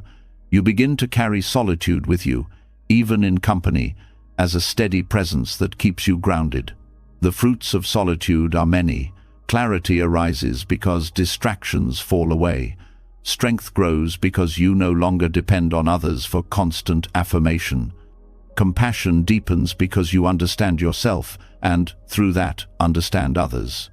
Creativity awakens because silence gives space for new ideas to form. Above all, peace blossoms because solitude teaches you to rest in your own being without fear. Buddhism reminds us that solitude is not escape but practice. The Buddha encouraged periods of seclusion precisely because they reveal what cannot be seen in noise. Yet he also warned against clinging to solitude as an identity. The point is not to withdraw forever, but to use solitude as a teacher, then return to the world with greater wisdom. Solitude prepares you to live more fully, not to avoid living. Over time, solitude teaches trust. You learn to trust silence, to trust awareness, to trust the unfolding of life. The fear of emptiness fades, replaced by the recognition that what you called emptiness is fullness, fullness of presence, of clarity, of truth.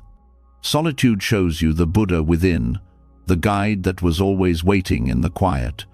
You realize that the answers you sought from others were already here, whispering in the silence of your own heart. When solitude becomes a teacher, it changes how you live. You no longer fear being alone because you know its value. You no longer avoid silence because you see its wisdom. You no longer cling to constant company because you carry a steady presence within.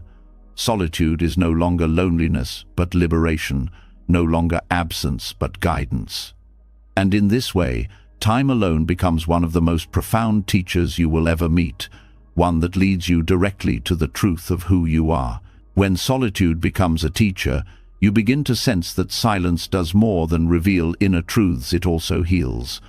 The calm you discover alone is not only a lesson for the mind, but a medicine for the entire being. Stillness works not just on thoughts and emotions, but on the body itself, easing tension, and restoring balance.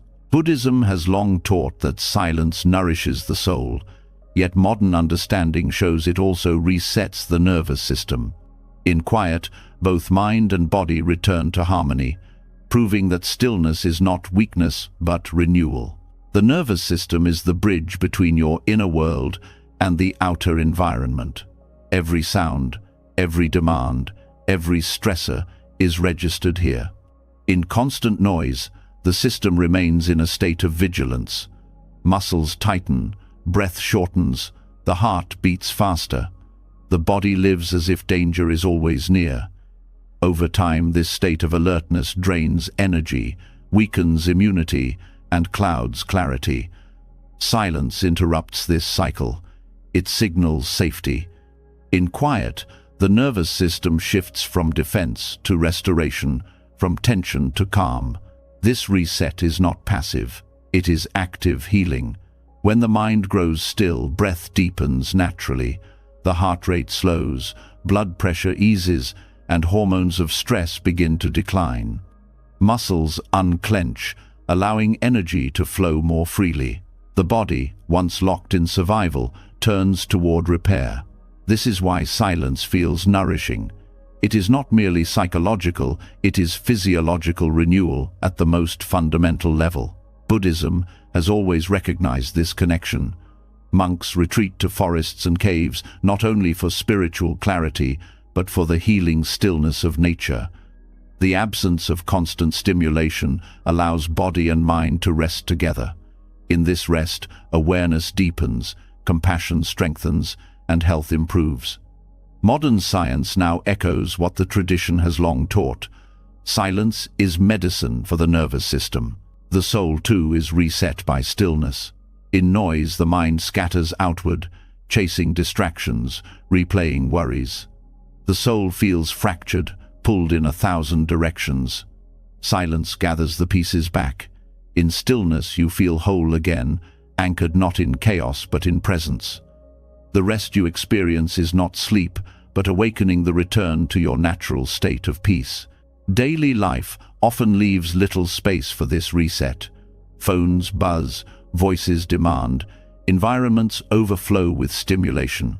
The nervous system is rarely given a chance to exhale. This is why deliberate silence is essential. Even a few minutes of stillness can shift the system, creating a pause where restoration begins. A walk without headphones, a meal eaten in quiet, a moment of breath before bed. These small acts provide sanctuary for both body and soul. The effects accumulate. Regular silence reduces chronic stress, improves sleep, strengthens immunity, and enhances focus. The mind becomes clearer because the body is no longer trapped in tension. The soul feels lighter because attention is no longer scattered. This cycle of renewal builds resilience. You become less reactive, less exhausted, more capable of meeting life with steadiness. The Buddhist path sees silence not as absence but as nourishment. Just as food sustains the body, stillness sustains the nervous system and the soul. Too much noise is like overfeeding on distraction. It clogs, it burdens, it overwhelms. Silence is fasting for the mind, cleansing for the spirit. It gives space for what is natural to emerge: clarity, balance, peace. This reset also deepens compassion. When the nervous system is strained, patience wears thin. Frustration rises easily, empathy shrinks. In silence, tension eases, and the heart opens. You respond more gently because you are not carrying the burden of constant stress. Compassion is not forced. It flows naturally when the body and soul are rested. Stillness also strengthens awareness. In a state of balance, you notice more the rhythm of breath, the subtleties of emotion, the details of experience. The nervous system, no longer overwhelmed, sharpens perception. The soul, no longer scattered, feels connected. Silence becomes the ground where mindfulness flourishes.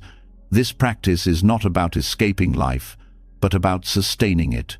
Without regular resets, exhaustion accumulates, and even joy becomes difficult to feel. With silence, energy is renewed, and life regains depth. The smallest moments, a smile, a breeze, a breath, become rich again because you are present to receive them. The karmic effect of silence as reset is profound. By reducing stress and restoring balance, you prevent the harm that arises from exhaustion and reactivity.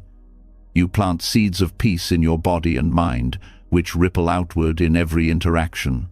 Your presence becomes calmer, your decisions wiser, your relationships healthier. Practicing this reset can be simple. Begin by creating pockets of silence in your day. Notice the urge to fill every gap with sound or activity, and instead allow stillness.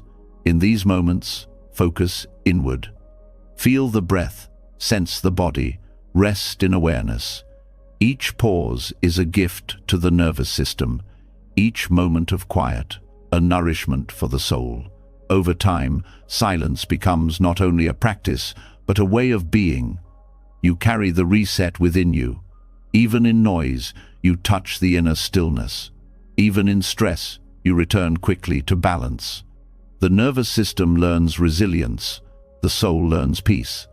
Life no longer feels like constant depletion, but like steady renewal. Silence as a reset reveals the truth that healing is not always in doing, but in allowing. The nervous system knows how to restore itself when given the chance. The soul knows how to return to peace when distractions fall away. Your task is simply to provide the space. And in that space, stillness does its quiet work, resetting both body and spirit toward harmony. When silence resets the nervous system and restores the soul, you realize that stillness is not only for recovery, but also for transformation. In quiet, the body heals and the heart softens, but something even more profound becomes possible: the cultivation of mastery over the self. Buddhism teaches that true strength does not come from constant action, but from the ability to watch without being consumed. By developing the observer's mind, you dissolve suffering before it takes form. You learn that watching with awareness is more powerful than reacting blindly, and in this watching lies the key to freedom. The habit of human life is to react. A thought arises, and you chase it. An emotion stirs, and you act on it. A provocation comes, and words spill out. This chain feels automatic, but it is not unbreakable. The observer's mind is the space between stimulus and response. It is the ability to see the thought, feel the emotion, notice the impulse, and simply watch. By watching, you cut the chain. The thought passes, the emotion changes, the impulse weakens. Suffering dissolves before it hardens into words or actions that would create lasting consequences. This skill begins with awareness of how the mind operates. In silence, you see how thoughts arise on their own, like clouds drifting across the sky. You did not choose them, they simply appeared. The same is true of emotions. They surge like waves without your command. By watching closely, you realize that you are not the thoughts or the emotions themselves, but the one who notices them. This shift is the beginning of mastery. Instead of being pulled into every storm, you remain steady as the witness. The observer's mind does not repress. It does not push thoughts away or deny feelings. It allows everything to arise, but refuses to be enslaved by it. Anger may appear, but the observer watches. Fear may come, but the observer notices. Desire may pull, but the observer remains steady. In this watching, the grip of suffering weakens. What once controlled you becomes transparent, losing its power. This practice also dismantles the illusion of permanence. When you watch thoughts and emotions, you see their impermanence directly. Anger flares and fades, joy rises and falls, sadness passes like weather. By observing this constant change, you stop clinging. You no longer panic when pain arises because you see it will pass. You no longer grasp desperately at joy because you see it too will change. Watching dissolves attachment, and with it, suffering. The observer's mind also protects relationships. Many conflicts arise not from what is said, but from reactions to fleeting emotions. A word spoken in anger can wound for years. By watching instead of acting, you prevent these wounds. You allow the surge of emotion to pass before speaking. The silence that comes from watching becomes protection, a shield against harm. Over time, this restraint builds trust and harmony. Inwardly, this discipline creates profound stability. The mind that watches does not scatter with every distraction. It becomes steady, like a mountain unmoved by passing clouds.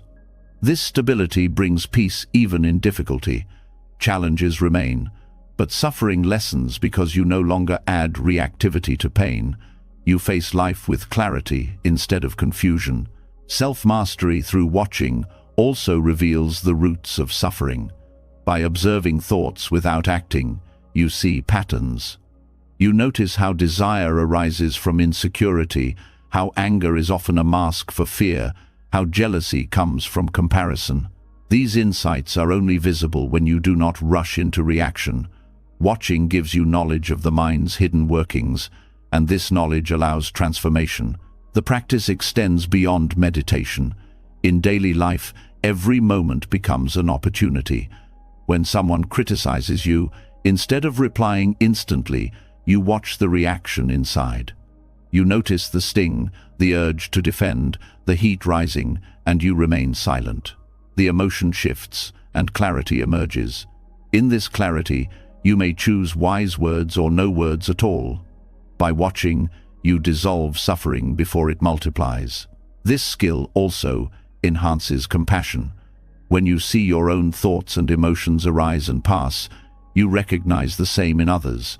Their anger is a wave, their fear a cloud, their desire a surge. You no longer judge them harshly because you see they too are caught in impermanence. Compassion arises naturally from this understanding. The observer's mind does not separate you from others. It connects you more deeply by revealing shared humanity. The karmic impact of this practice is profound. Most negative karma is created in moments of blind reaction, words spoken in anger, actions driven by fear, choices born of desire. By watching instead of reacting, you prevent these seeds from being planted. You conserve energy and reduce harm. Over time, the absence of reactivity reshapes your destiny, aligning your life with peace instead of conflict. Developing the observer's mind requires patience.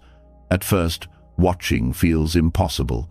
Thoughts race, emotions surge, and you are swept away. But each moment of noticing is progress. Each time you catch yourself before reacting, you strengthen the habit. Over time, watching becomes more natural. You begin to rest as the observer, even in challenging situations. The space between impulse and action widens, giving freedom where once there was only compulsion. This path leads to deeper insights into the nature of self. As you watch thoughts and emotions arise and pass, you begin to question, if I am not these thoughts, not these feelings, then who am I? The observer's mind reveals that the self is not fixed but fluid, not solid but spacious. You are the awareness itself, not the contents within it. This realization cuts through ego and opens the door to liberation. The fruits of this mastery are subtle yet transformative. You live with less regret because you no longer act from blind impulse. You carry less anger because you allow it to pass without feeding it. You feel less fear because you see it as transient. Life becomes lighter because suffering dissolves before it can harden. This is self-mastery, not domination over others, but freedom within yourself. In the end, watching rather than acting is not passivity but wisdom. It is the discipline to hold still when the mind demands reaction, the strength to let emotions pass without fueling them, the clarity to see impermanence directly. By cultivating the observer's mind, you prevent suffering before it forms, conserve energy for what matters, and live with steady peace. This is mastery not of the world, but of yourself, and in that mastery, you find freedom. When mastery through watching rather than reacting becomes your way of living, you discover a freedom that is subtle yet profound. You see how much suffering dissolves when you no longer rush to defend, retaliate, or cling to every impulse. From this awareness grows another discipline, one that strikes at the heart of ego's constant restlessness, the art of not explaining yourself. To hold back from justification is to free yourself from the chains of perception, to stop living as a reflection of others' opinions, and instead embody the quiet power of authenticity. The urge to explain is deeply ingrained. From childhood, you are conditioned to defend choices, to prove worth, to make others understand. Approval feels like safety, and misunderstanding feels like danger. This conditioning creates a life spent performing, where each action is accompanied by a story crafted to satisfy others. Yet in truth, explanations often do not bring peace. They feed the cycle of dependence, tying your freedom to others' acceptance. The subtle art of not explaining yourself breaks this cycle. When you refrain from explaining, you discover the difference between action and image. Action arises from clarity within. Image is constructed for external eyes. Explaining often belongs to the image it tries to control how others see you. But when you release the need to explain, you place your energy back into the action itself. The choice stands on its own, silent yet strong. This silence communicates more authenticity than words ever could. This practice does not mean refusing to communicate when clarity is truly needed. It means recognizing when explanations are not for understanding but for ego. Most justifications arise not because others require them, but because your own insecurity craves approval. By pausing, by noticing the urge to justify, you begin to see its source. And once you see, you can choose silence instead of compulsion. The freedom this brings is immense. You are no longer pulled into endless cycles of proving yourself. You are no longer trapped by the shifting judgments of others. Misunderstandings may still occur, but you discover they do not define you. The silence of not explaining becomes a shield, protecting your authenticity from being diluted by the need to satisfy every expectation. Relationships benefit deeply from this practice. When you stop over-explaining, you create space for respect. Constant justification often communicates distrust. It suggests that others cannot accept you without being persuaded. Silence, on the other hand, communicates confidence. It says, "I trust my choices, and I trust you to meet them without endless defense." Over time, this builds deeper trust because it is grounded in authenticity rather than performance. This restraint also prevents unnecessary conflict. Explanations often open the door to argument because they invite others to challenge or critique. By choosing silence, you avoid creating battles that never needed to exist. You act, you remain steady, and the storm of reaction passes without entangling you. This is not avoidance, but wisdom, the recognition that peace often lies in what is left unsaid. The practice also strengthens inner clarity. When you no longer waste energy crafting justifications, you are forced to face the real reason for your choices. You ask yourself, am I acting from alignment or from ego? If the action feels true within, it requires no defense. If it feels false, no explanation can make it authentic. This honesty deepens self-awareness. You act more carefully because you know you will not rely on excuses to cover missteps. This discipline dismantles the ego's hunger for validation.